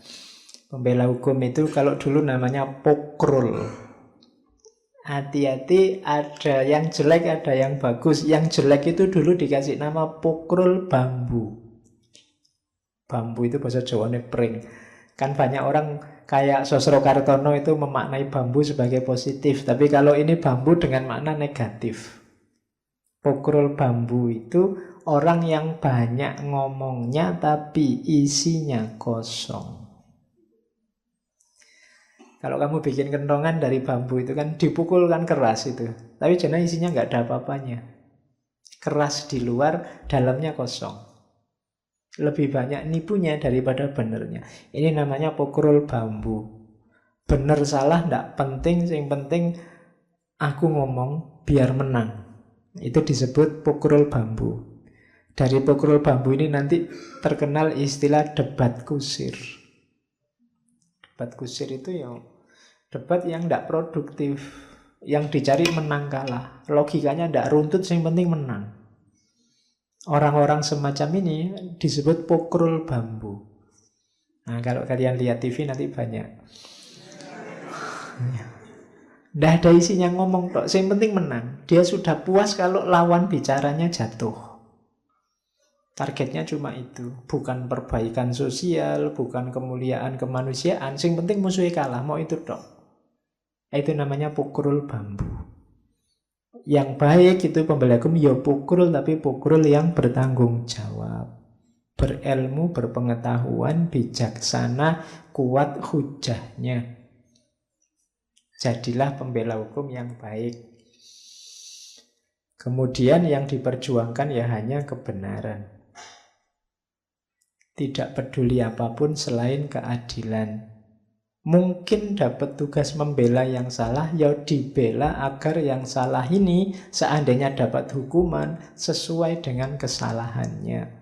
Bukan jadi sasaran balas dendam yang berlebihan. Bukan kok terus yang salah gimana caranya jadi benar. Itu namanya pembela hukum yang baik. Jadi pokral yang luas pengalaman, pengetahuan, kalau ngomong juga baik dan argumentasinya juga baik. Nah, ada quote dari Hamka, seorang guru mendidik muridnya, walaupun murid itu nakal. Seorang pembela membela pesakitan, walaupun yang dibela bersalah. Seorang dokter mengobati pasiennya walaupun pasien itu tidak bisa membayar. Karena kenakalan murid, kesalahan, pesakitan, ketidakmampuan pasien itu tantangan-tantangan bagi guru, bagi pembela, bagi dokter. Bukan sesuatu yang harus dihindari. Kalau dia menghindar murid yang nakal, bukan guru yang sejati. Yang dicari yang baik-baik saja, ya wis apik. Mesti ae hasilnya apik. Yang luar biasa itu yang semula nakal tapi terus jadi bagus. Ini guru yang luar biasa. Pembela juga begitu. Pesakitan yang orang sudah marah mungkin digantung saja, dibakar saja, tapi dia bisa membela dan dihukum sesuai kadar kesalahannya, itu pembela yang bagus. Dokter yang mengobati yang tidak bisa membayar, tidak apa-apa. Yang pertama-tama kemanusiaannya. Urusan bayar nanti kita cari bareng-bareng. Ah, ini dokter yang baik. Kalau versinya Hamka. Pak, kok ya relevan Pak sama hari ini? Itu Hamka kan ngomongnya dulu. Hamka itu lahir 1908, meninggalnya 1981. Kok masih cocok Pak? Ya berarti memang jangan-jangan situasinya tidak berubah sejak dulu. Oke, pengarang. Hari ini kan banyak pengarang ya. Kalian kan beberapa kan juga nulis-nulis buku. Perhatikan pengarang itu karakter-karakter ini. Yang pertama harus luas pengetahuannya tentang bahasa bangsanya. Kalau kalian berarti bahasa Indonesianya harus bagus. Makanya Hamka itu kan tulisannya enak, karena pinter dalam bahasa Indonesia. Hari ini kan kalian banyak dituntut pinter bahasa asing, padahal bahasa Indonesianya belum pinter juga. Akhirnya bahasa asingnya nggak terlalu bagus, bahasa Indonesianya apalagi. Padahal katanya Hamka, loh, bahasa bangsamu itu nomor satu kan. Lebih dulu kamu harus pinter nulis bahasa Indonesia. Kalau bahasa Inggris ya kejarlah itu kalau mampu, kalau tidak bisa ada Google Translate, nggak usah khawatir. Tapi kalau bahasa Indonesia ini kamu wajib. Kalau kamu bilang, Pak mohon maaf saya bahasa Inggris tidak terlalu bisa, orang maklum, kamu memang orang Indonesia. Tapi kalau bahasa Indonesia, saya bahasa Indonesianya tidak bisa Pak, itu orang susah maklumnya. Lah kamu orang Indonesia, harusnya lebih pintar bahasa Indonesia dibandingkan bahasa asing. Secara logis begitu. Ya belajar. Harus luas pengetahuannya tentang bahasa bangsanya. Yang kedua, pengarang itu, ini istilahnya Hamka ya, kaya simpanan otaknya. Isi kepalamu harus kaya. Pengarang kok isinya sedikit, tidak pernah baca, oh itu alamat. Begitu kamu ngadep laptop, bingung dibikin nulis apa terusan. Nah, itu berarti simpenanmu kurang banyak. Kadang-kadang mulai saja kan kamu bingung, ini dimulai gimana ya Pak? Kamu kadang-kadang, saya materinya ada Pak, cuma mulainya itu gimana? Basa-basinya gimana? Loh, yang nyuruh kamu basa-basi itu siapa? Ya tulis saja yang ada di kepalamu tadi. Nanti tipis Pak. Loh ya, targetnya kan apa yang ada di kepalamu diomongkan, bukan tebal tipisnya. Ya nanti kalau kurang tebal ya gampang, spasinya direnggangkan. Oh kan tebal-tebal sendiri, fontnya dibikin 30 apa berapa. Nanti kan tebal. Sering mahasiswa kan begitu, kalau disuruh bikin makalah susah Pak bikin tebal. Jadi poinnya kan yang penting kena, bukan tebal tipisnya. Nah, itu nanti tergantung pada simpanan otakmu kaya apa tidak. Lidahnya fasih, itu berarti pinter, punya gaya bahasa, dibaca jadi enak. Kalau ngomong jelas, punya gaya sendiri. Kemudian kayak tadi ya, mahir mengungkapkan kesedihan atau kegembiraannya. Penulis yang bagus itu, yang baca itu ngerti. Ini konotasinya sedih, ini konotasinya senang. Itu bisa. Kadang-kadang kan orang tidak ngerti. Ini harus dibaca sambil semangat. Meskipun tidak ada perintah dalam tanda kurung, baca dengan semangat. Nanti orang bisa langsung paham ini, kamu jadi bersemangat begitu membaca. Itu pengarang yang bagus. Kayak kamu baca Laila Majnun itu kan kadang membaca pertama kan kamu nangis. Wah iya ya, ini rasanya terharu sekali. Itu pinternya yang nulis, pinternya yang ngarang. Nah, kamu juga harus bisa, kalau memang mendeklarasikan diri jadi pengarang, bisa mengaduk emosi pembacanya. Jangan kok kamu nulis pinginnya sedih, yang baca malah ketawa-ketawa. Iya. Nanti kualik itu namanya. Atau jangan-jangan kamu enggak Pak, saya memang spesialis nulis yang kebalik. Kalau saya pingin ngomong yang ketawa-ketawa, yang baca mesti nangis. Kalau saya pingin ngomong, ya enggak apa-apa, gaya saya memang begitu Pak, mungkin gitu. Oke, terus teguh pendirian. Nah, ini penting karena jangan jadi pengarang pesanan. Dibayar orang untuk nulis hal tertentu, untuk kepentingan ideologi tertentu, itu namanya pesanan. Tapi kalau kepentinganmu sendiri, ideologimu sendiri, ya monggo. Atau yang cocok dengan keyakinanmu, ya monggo. Yang jelas teguh pendirian. Sebenarnya niat mulianya pengarang itu meningkatkan kualitas kecerdasan bangsa. Jadi penulis itu gurunya masyarakat. Maka jangan nulis yang tidak ada manfaatnya, tidak ada pentingnya. Nulis ya yang bermanfaat. Sekiranya masyarakat naik digit kecerdasannya, jangan nulis yang merusak masyarakat. Nah itu kemuliaan pengarang.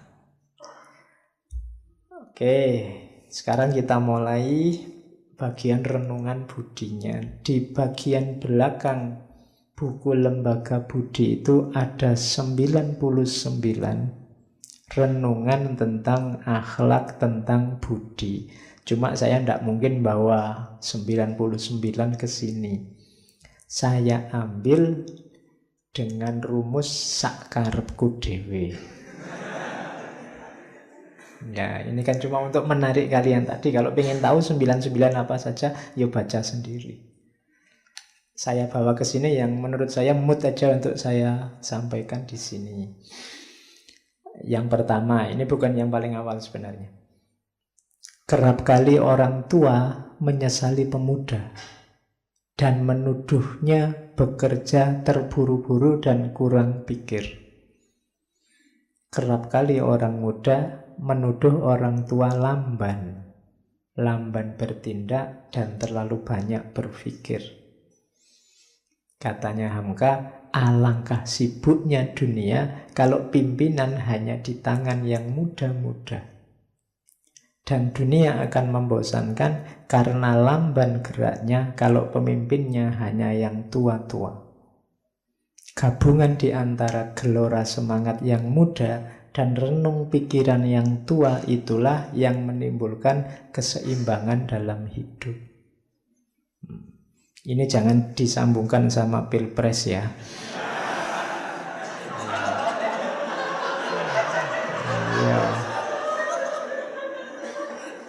Iya, itu sudah saya tebak. Kamu mesti menyambungkannya sama pilpres.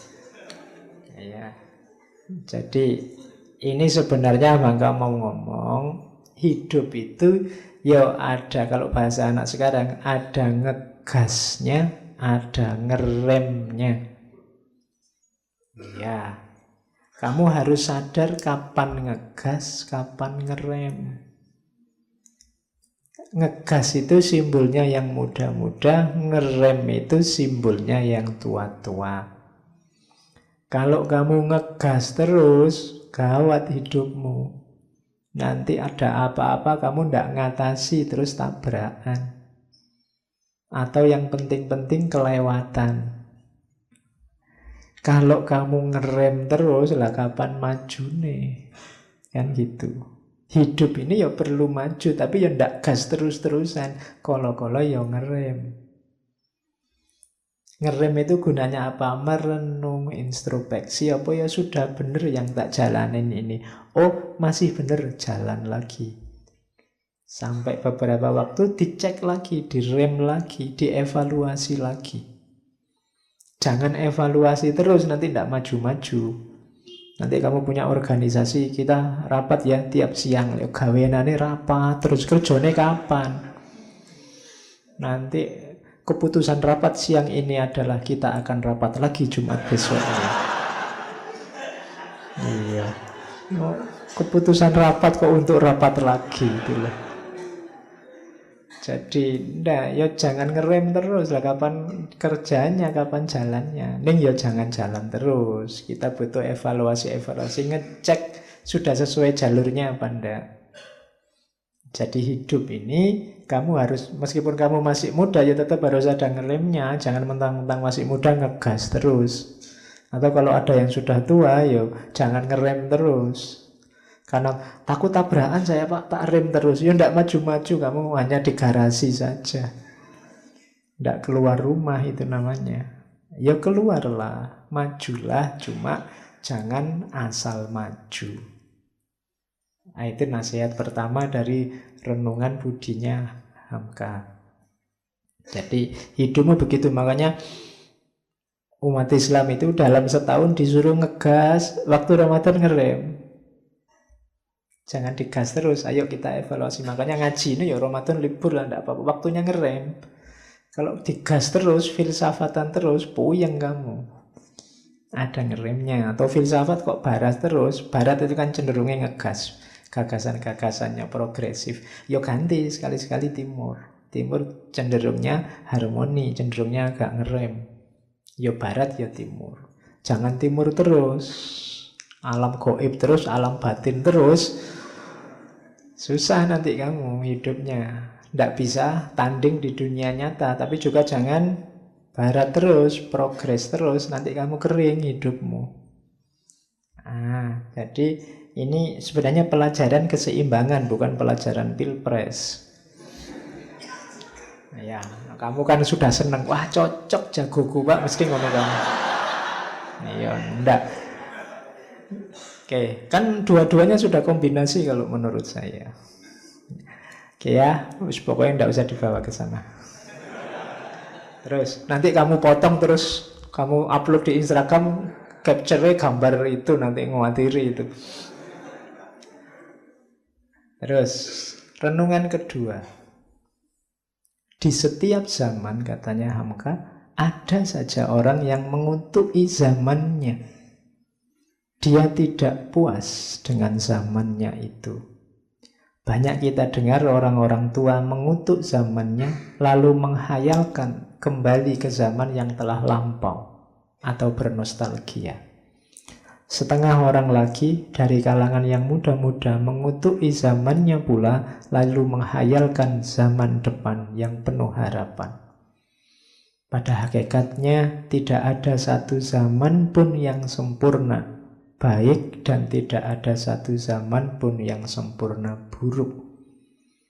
Tetapi yang terang ialah bahwa jarum zaman tidak dapat disurutkan lagi. Banyak orang yang hidup di masa lalu, ada orang yang hidupnya dalam mimpi masa depan.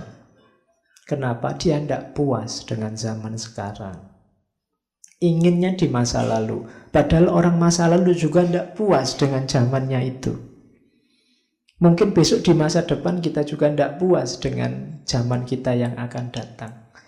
Manusia memang, kalau katanya Quran kan punya tabiat pengeluh. Khuliqa halu'a. Mengeluh, terus dikasih apapun ngeluh. Kenapa? Yang dilihat terlalu sisi jeleknya. Tidak pernah bersyukur. Ingatlah bahwa katanya Hamka, tidak ada zaman yang sempurna baik atau jelek total, itu tidak ada. Pasti ada baik-baiknya, ada juga jeleknya. Jagomu juga begitu. Tidak ada yang sempurna. Zaman siapapun. Boleh kamu sebut orde lama, orde baru, orde reformasi, presiden siapapun. Tidak ada yang sempurna. Kalau kamu nyari yang sempurna, kamu hanya akan jadi pengeluh. Siapapun nanti yang memimpin, kamu akan mengeluh. Jadi, jadikan yang kurang-kurang itu sebagai tantangan. Kalau tantangan, kamu tidak mengeluh, tapi harus diselesaikan. Dan kamu tidak akan bisa kembali ke masa lalu, sebagaimana kamu tidak akan bisa tiba-tiba ke masa depan. Zaman tidak mungkin surut atau dipercepat. Maka apa? Kuncinya hari ini. Itu Hamka menasihati itu. Jangan gampang mengeluh, nanti kamu stres terus. Syukuri, nikmati yang baik yang hari ini kamu temui. Atasi yang kurang yang hari ini kamu temukan juga. Itulah rumusnya orang hidup. Jangan mudah mengeluh, jangan tidak puas selalu. Itu sumbernya kesumpekan hidupmu, sumbernya kita stres terus-terusan, tidak ada akhirnya. Diganti siapapun pemimpinnya, kalau watak kita seperti ini, ya tidak selesai-selesai. Terus, renungan ketiga. Jangan tertawa melihat orang jatuh, sebab tidak ada kejahatan yang disengaja. Tetapi bersyukurlah kepada Tuhan karena kita sendiri tidak jatuh. Dalam hal jatuh, janganlah terlalu percaya kepada diri sendiri dan kepada datarnya jalan-jalan. Karena menurut laporan dinas lalu lintas, lebih banyak mobil yang jatuh di tempat datar jika dibandingkan dengan yang jatuh di tempat pendakian atau penurunan yang berkelok-kelok. Kecelakaan itu justru banyak terjadi di jalan yang sepi, yang datar, yang lurus. Begitu jalan kelok-kelok, orang cenderung hati-hati. Ini nasihatnya Hamka apa? Loh, kamu jangan suka menertawakan orang yang sedang jatuh dengan asumsi hidupku loh Pak lurus terus, saya tidak akan begitu. Loh, hati-hati. Banyak orang jatuh itu bukan karena jalannya belok-belok, tapi karena jalannya lurus. Karena lurus orang tidak hati-hati. Ada ditangkap KPK terus kamu ketawain, rasain makan uangnya rakyat. Loh, jangan-jangan kamu sebenarnya juga terancam oleh itu. Kamu mungkin korupsi dikit-dikit tapi tidak sadar. Kamu merasa tidak jatuh tapi sebenarnya kamu jatuh. Atau kalau memang kamu tidak jatuh, kamu menertawakan dia, itu tidak berbudi. Katanya Hamka, yang berbudi apa? Bersyukurlah kamu tidak jatuh seperti dia. Terima kasih ya Allah, aku tidak ditaruh dalam situasi posisi yang memungkinkanku korupsi. Karena aku tidak jamin kalau aku di posisi yang sama tidak melakukan hal yang sama. Nah, itu yang dimaksud jalan tadi. Bersyukurlah pada Allah dan berdoalah semoga kamu selalu ditaruh di posisi yang aman untuk tidak jatuh. Doakan temanmu yang jatuh itu jangan ditertawakan, semoga dia segera sadar dan kembali ke jalan yang lurus. Kan harusnya itu. Karena biasanya seperti pernah saya bilang, kalau ada orang jahat masuk penjara, kalau ada koruptor ditangkap KPK, itu kan terus kita merasa sombong, merasa besar, kita tertawakan dia. Menertawakan itu berarti merasa kamu lebih benar dari dia, merasa kamu levelnya lebih bersih dari dia. Dan ini juga penyakit hati. Maka bersyukur saja sama Allah. Wong kebaikanmu hari ini juga atas anugerah, atas pertolongan dari Allah. Tidak ada jaminan kalau kamu di posisinya dia, tidak kayak dia, jangan-jangan lebih parah. Nah, jadi itu nasihatnya Hamka yang ketiga. Ini untuk zaman tahun 60-an, Orde Lama. Saya tidak tahu kalau sekarang masih relevan apa tidak kamu dinasihati kayak gini. Tapi kelihatannya ya masih. Jadi jangan, karena penyakit paling susah diobati itu sombong dan paling susah dideteksi. Wong merasa tidak sombong itu kan juga sebentuk kesombongan. Loh iya kan, kayak saya ini Pak, tidak pernah sombong saya itu. Ya, sama aja itu. Sombong. Oke, terus renungan yang keempat. Ini penting untuk para guru, para ulama penceramah. Banyak guru agama yang gagal dan mengeluh karena kegagalannya. Pelajaran agama yang diberikannya tidak segera diterima oleh orang banyak. Salah satu sebabnya ialah dia mendahulukan nadhir daripada basyir. Mendahulukan ancaman daripada bujukan, rayuan. Dia mendahulukan usron daripada yusron. Mendahulukan yang sukar daripada yang mudah. Dia mengusir, bukan mengumpulkan. Kadang-kadang dia hendak membuat agama menurut kehendaknya, bukan menurut kehendak Tuhan. Dan setelah gagal, disalahkannya orang lain. Ini Hamka menyindir kita yang bergerak di dunia agama, yang suka menasehati, mungkin yang suka-suka juga ceramah, yang kemudian mengkritik masyarakatnya. Ini masyarakat gimana? Dikasih tahu kebaikan, dikasih tahu kebenaran kok nggak dijalankan. Sudah dimarah-marahi biar lurus kok nggak lurus-lurus. Sudah diceramai tiap hari kok nggak manut-manut. Katanya Hamka, jangan-jangan metode kita yang salah. Jangan-jangan kita lebih suka mengancam daripada merayu. Dan banyak kan sekarang yang isinya teriak-teriak, marah-marah. Hati-hati nanti kamu disate di neraka. Itu kan ngancam. Nah, iya. Kalau kamu kayak gitu, kamu sudah murtad. Begitu kamu murtad, halal darahmu. Itu ngancam. Orang jadi ngeri. Saya ada pengalaman di kampung saya sendiri, ada masyarakat yang aslinya rajin ke masjid terus jadi malas ke masjid. Kenapa? Alah mesti dimarahi, mesti disindir-sindir. Ya kan? Salah bacaan dimarahi, salah apa dikit disindir. Orang jadi malas ke masjid. Ke masjid buat apa? Nanti di sana juga dimarahi. Jadi enggak, kita mungkin salah metode. Mengutamakan ancaman daripada basyir. Basyir itu kabar gembira. Tenang aja, Allah Maha Pengampun. Salah dikit-dikit ayo diperbaiki. Nanti yang lama insya Allah diampuni oleh Allah. Itu kan Allah senang. Tidak apa-apa yang kemarin itu kan karena kita tidak tahu. Bagi yang tidak tahu, Allah mengampuni. Sekarang kita perbaiki. Tidak harus galau, tidak apa-apa. Malah kalau sudah dosa, tobat, dari nol lagi kayak di pom bensin, aman kita. Yang lama-lama sudah hilang. Loh kan itu orang jadi gembira. Daripada tiap hari diancam, disetrika lah, disate lah, beratnya. Atau jangan-jangan kita mendahulukan yang susah-susah. Begitu didahulukan yang susah, orang juga males. Barang siapa ngajinya ndak fasih, Fatihahmu ndak sah. Kalau Fatihahmu ndak sah, sholatmu batal. Waladhdallin, wis. Kalau membaca huruf dot itu susah bang desa. Iya kan? Ngalaihim itu gimana? Alaihim di dalam sini anunya. Susah wis, ilate wong Jawa disuruh gitu.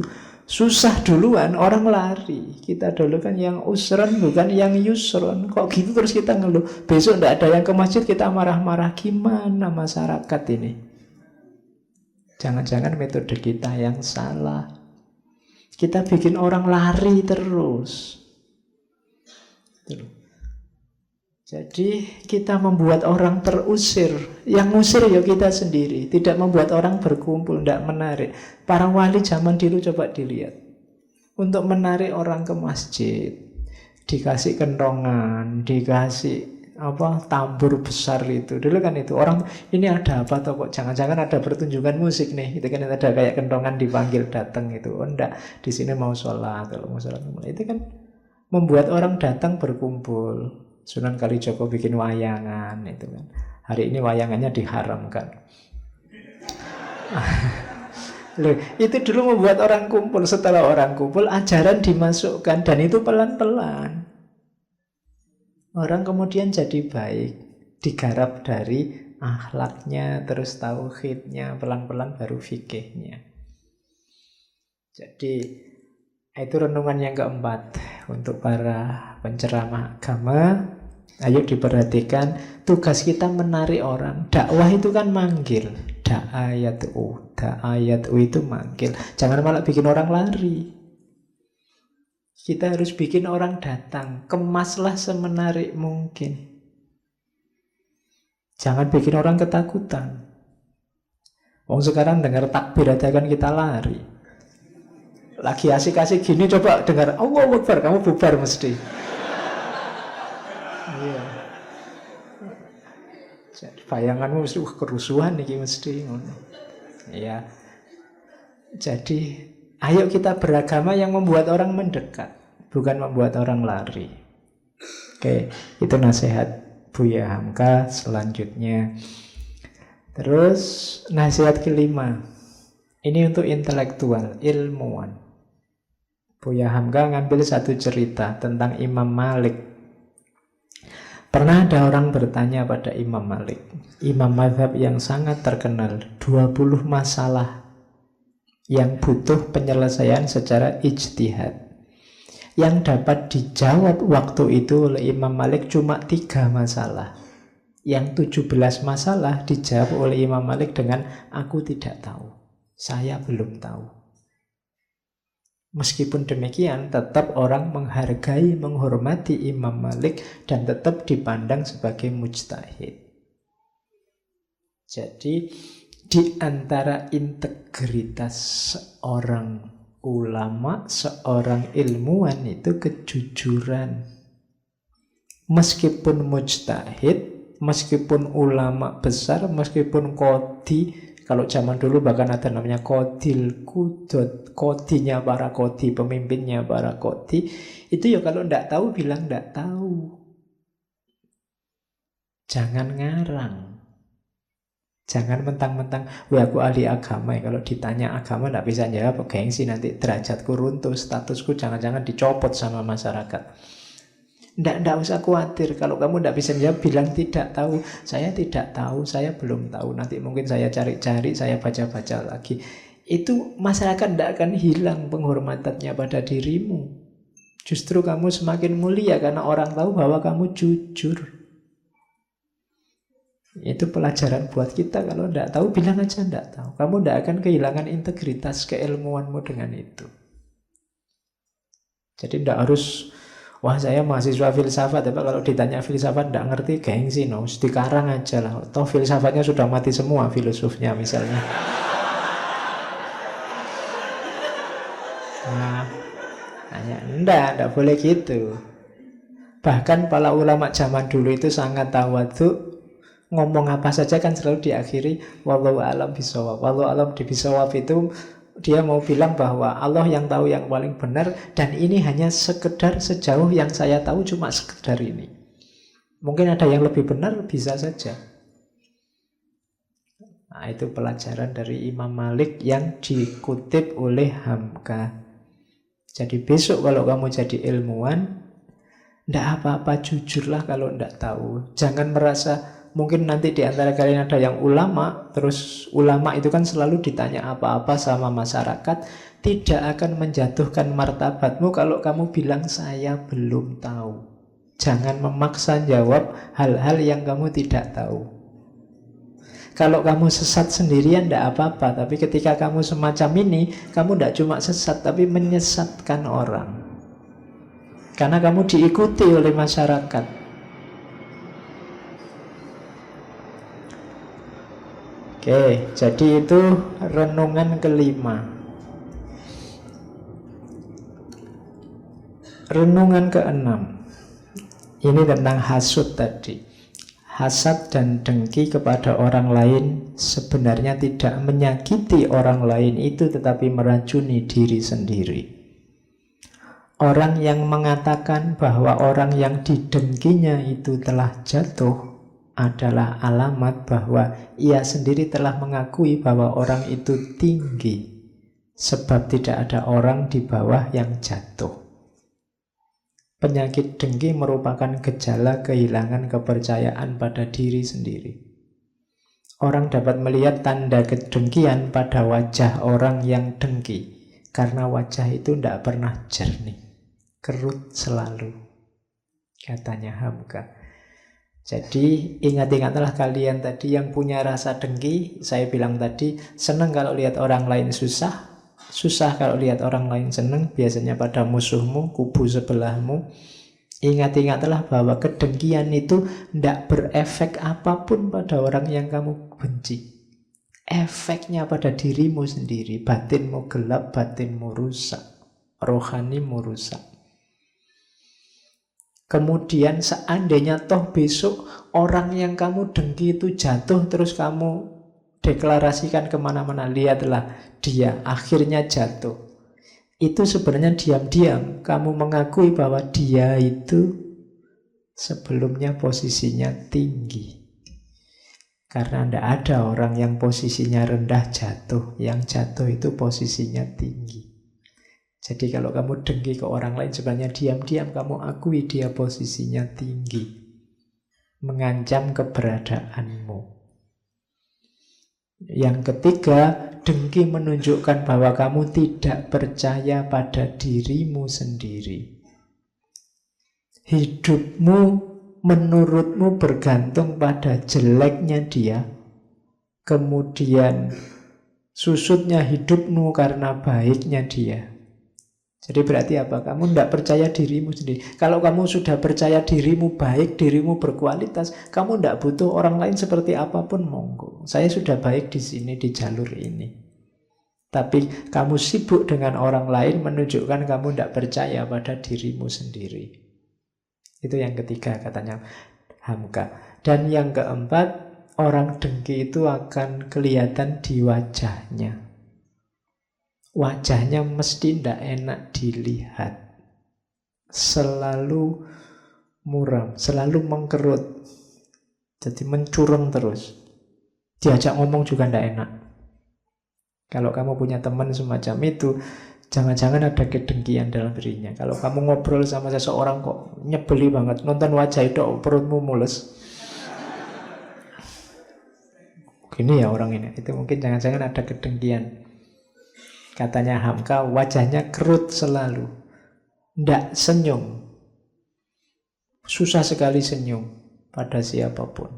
Oh itu biasanya ya dalam hatinya ada kedengkian-kedengkian. Padahal Ajarannya Rasulullah kan umat Islam itu disunahkan senyum, kemana-mana senyum, pada siapapun senyum.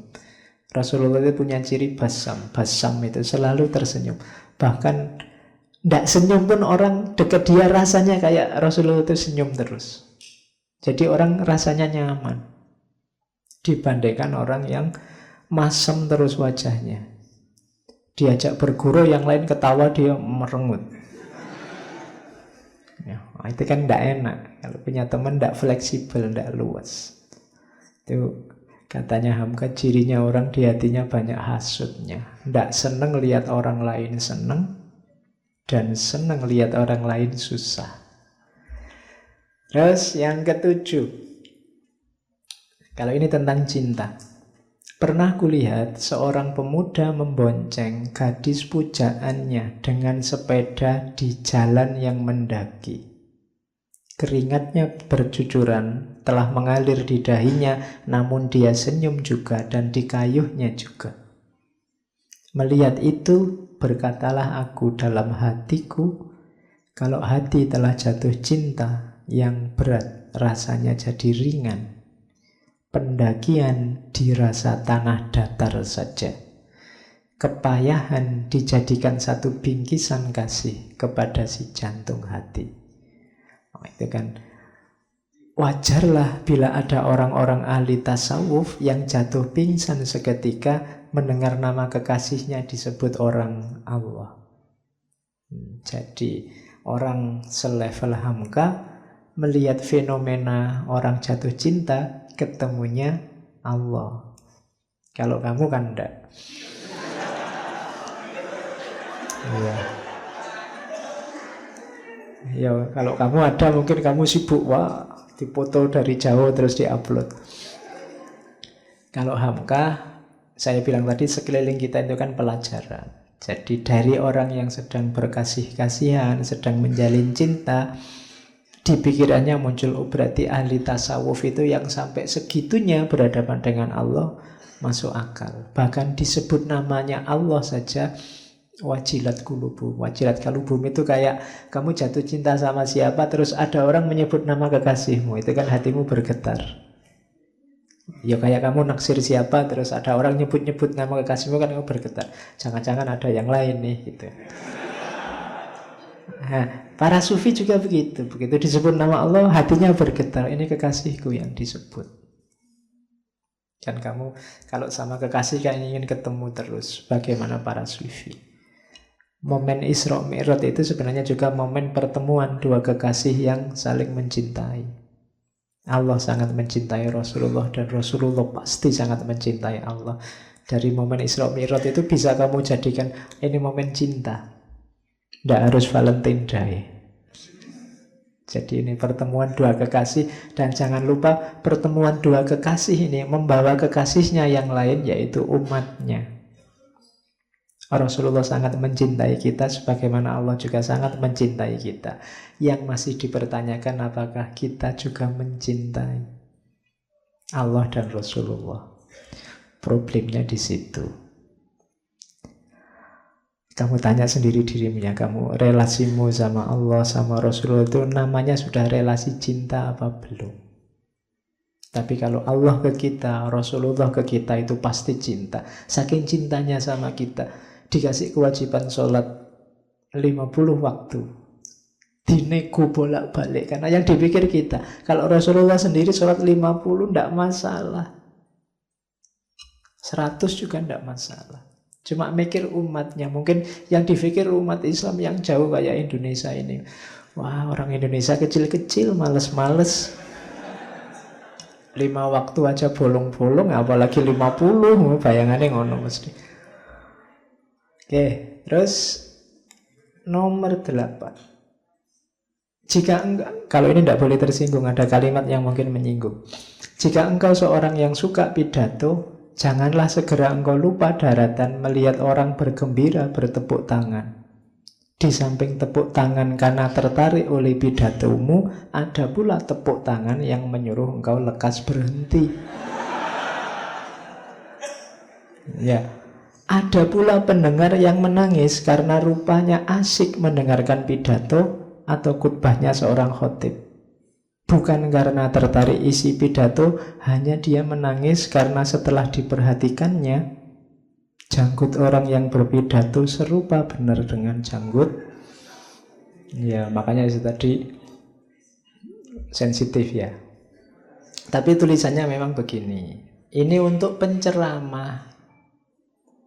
Maksudnya apa? Ya penceramah itu untuk kepentingannya masyarakat. Harus peka, harus paham situasi yang diceramahi. Jadi jangan menang-menangan sendiri. Kalau jamaahnya sudah banyak yang ango, banyak yang ngantuk, ya disudahi. Etikanya begitu. Harusnya sudah tak tutup tadi jam 8:30. Iya. Jangan mentang-mentang itu. Kalau banyak yang tepuk tangan, banyak yang ketawa-ketawa, jangan-jangan itu bukan ketawa gembira, tapi ketawa mbok yo nang wis gitu. Mbok yo segera selesai. Kamu keras-kerasin ketawanya itu bukan karena nang. Mbok segera selesai pak, gitu. Sudah ngantuk nih. Bisa begitu. Harus peka. Jangan mentang-mentang penceramah sakarepmu dhewe. Kalau ada yang nangis-nangis dengan ceramah, ya mungkin bukan karena nangis mendengarkan omonganku yang macam-macam, tapi kamu nangis ini gak selesai-selesai, kapan selesainya? Jadi orang-orang yang bertanggung jawab pada masyarakat, para pemimpin, pekalah terhadap masyarakat yang dipimpinnya. Itu nasihatnya. Terus yang ke-9. Kalau ini saya baca langsung paham. Ada 3 macam manusia menempuh medan pertempuran. Satu macam martabat pertama ialah orang yang berilmu pengetahuan tetapi tidak berusaha dan bekerja. Orang ini laksana prajurit yang tampil ke medan perang tapi tidak mempunyai keberanian. Martabat kedua ialah orang yang bekerja dan berusaha tetapi tidak berilmu pengetahuan. Orang ini laksana seorang prajurit yang gagah perkasa, tampil ke medan perang tetapi tidak bersenjata. Orang yang gagah perkasa tetapi tidak bersenjata masih lebih baik daripada orang yang tidak berani seperti yang pertama tadi. Martabat yang ketiga ialah orang yang berpengetahuan dan bekerja. Mereka adalah prajurit yang gagah perkasa, tampil ke medan perang dengan senjata lengkap. Inilah martabat yang setinggi-tingginya. Ya ilmu, ya amal. Ada orang yang punya ilmu tapi tidak mau beramal. Ada orang yang beramal saja tapi ilmunya kurang. Dari 2 orang ini masih mending yang beramal saja ilmunya kurang. Nanti dia lama-lama bisa nambah ilmu dibandingkan orang yang ilmunya banyak tapi tidak mau beramal.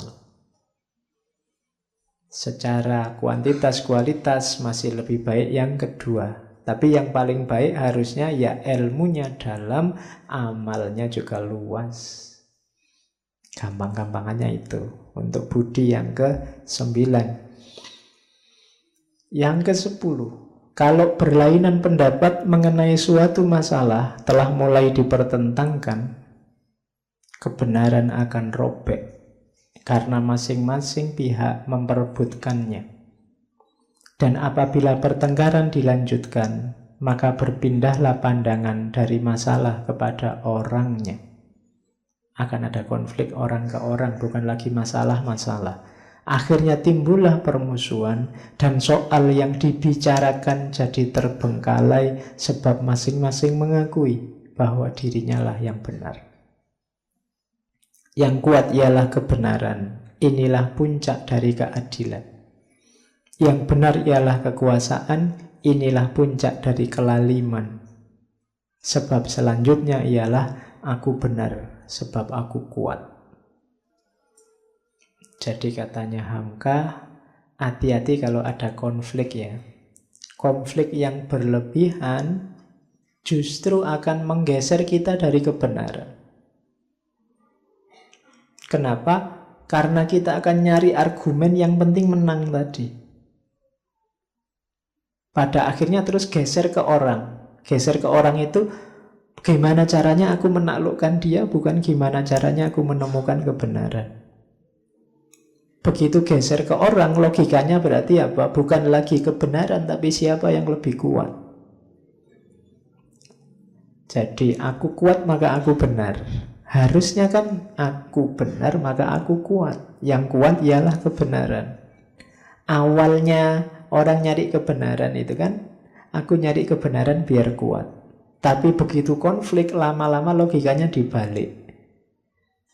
Aku kuat maka aku benar. Siapa yang kuat dia yang menang. Nah, itu dari Hamka tentang kalau ada konflik hati-hati. Karena kadang-kadang kebenarannya justru robek, diperebutkan. Bayangannya kayak kertas itu diperebutkan jadinya robek. Akhirnya orang geser dari substansi permasalahannya. Yang terjadi menang-menangan, ingin saling menaklukkan. Sehingga logikanya kemudian siapa yang menang, dia yang benar. Oke, ini yang harus kita cermati. Jangan sampai kita jatuh dalam situasi itu. Pada akhirnya kita akan justru kehilangan kebenaran.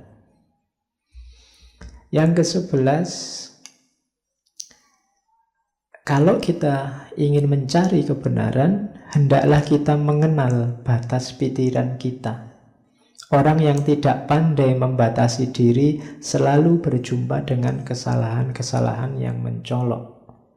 Mengetahui tidak tahu atau belum tahu dalam hal yang tidak atau belum kita ketahui adalah yang pertama kita jumpai. Kebenaran kita, mengakui kebenaran pertama itu adalah pintu gerbang untuk mendapat kebenaran selanjutnya. Jadi kalau kita mencari kebenaran, sadari keterbatasanmu dulu. Sadari hal-hal yang kamu tidak mampu dulu. Kuncinya di situ. Sebelum kamu tahu kan diawali dari tidak tahu. Berarti apa? Kamu itu terbatas karena kamu tidak tahu. Itu kebenaran pertama. Setelah itu baru kamu belajar sehingga kamu tahu. Kalau kamu ingin bebas, syaratnya apa? Ketahuilah di mana kamu terbatas.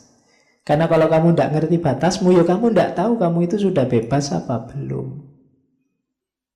Untuk bisa bebas kan kamu harus tahu batas-batasmu selama ini apa. Terus kamu meluaskan batasmu sehingga kamu bebas.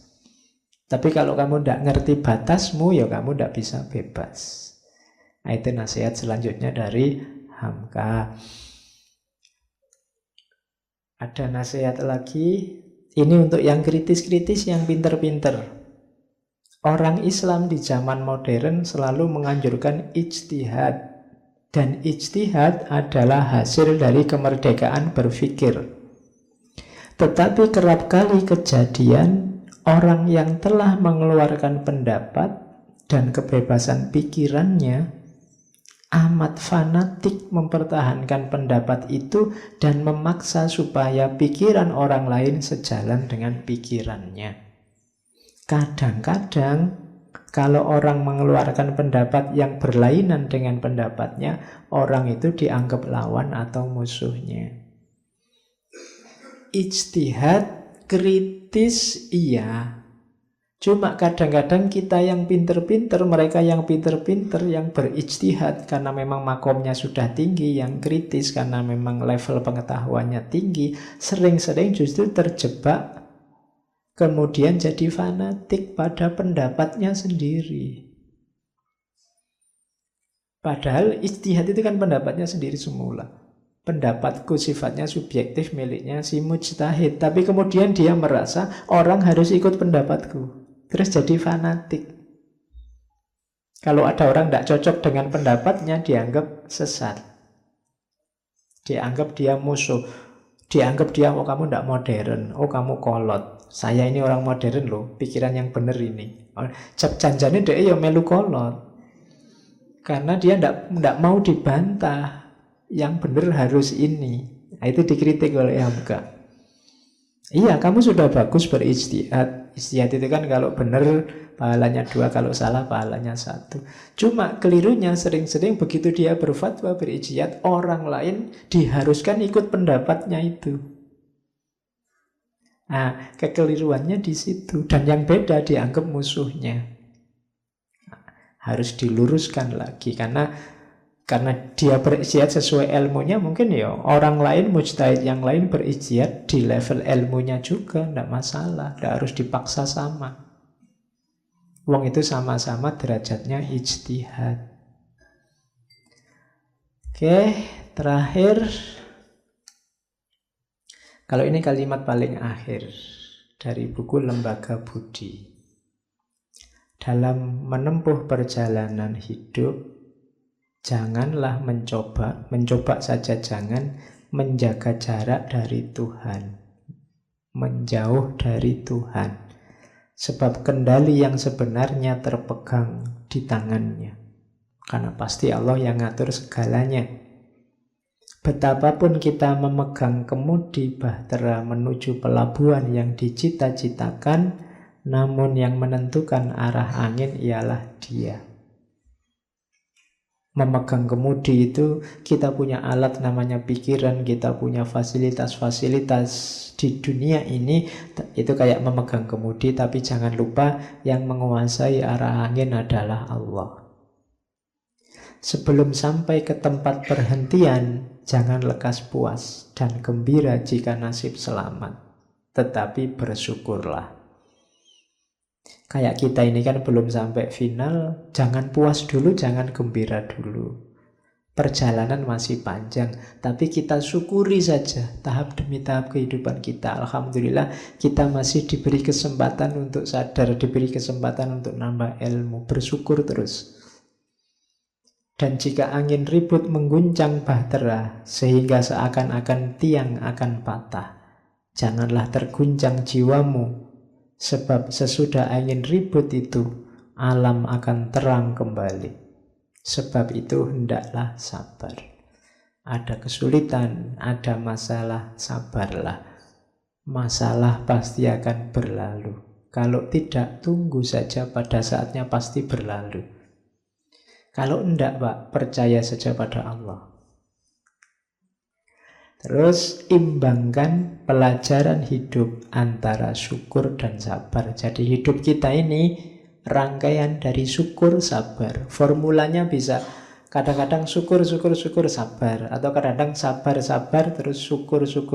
Pokoknya antara rangkaian syukur dan sabar. Ada yang tidak enak, sabar. Ada yang enak, bersyukur. Tidak enak, sabar, enak, bersyukur. Jadi dari syukur ke sabar, dari sabar ke syukur, begitu terus. Dan tidak usah galau dengan perhitungan terakhir, perhitungan laba dan rugi bukan di tengah pelayaran, tetapi di tempat perhentian terakhir. Kalau kita istiqomah dengan syukur dan sabar kita, insya Allah husnul khotimah. Allahumma khtim lana bi husnil khotimah. Oke, alhamdulillah. Hamka selesai dengan lembaga budinya. Masih banyak nanti karya-karya Hamka akan kita bahas, entah di sesi kapan, karena beliau produktif banyak menulis kitab. Minggu depan kita lanjutkan dengan kitab akhlak yang lain.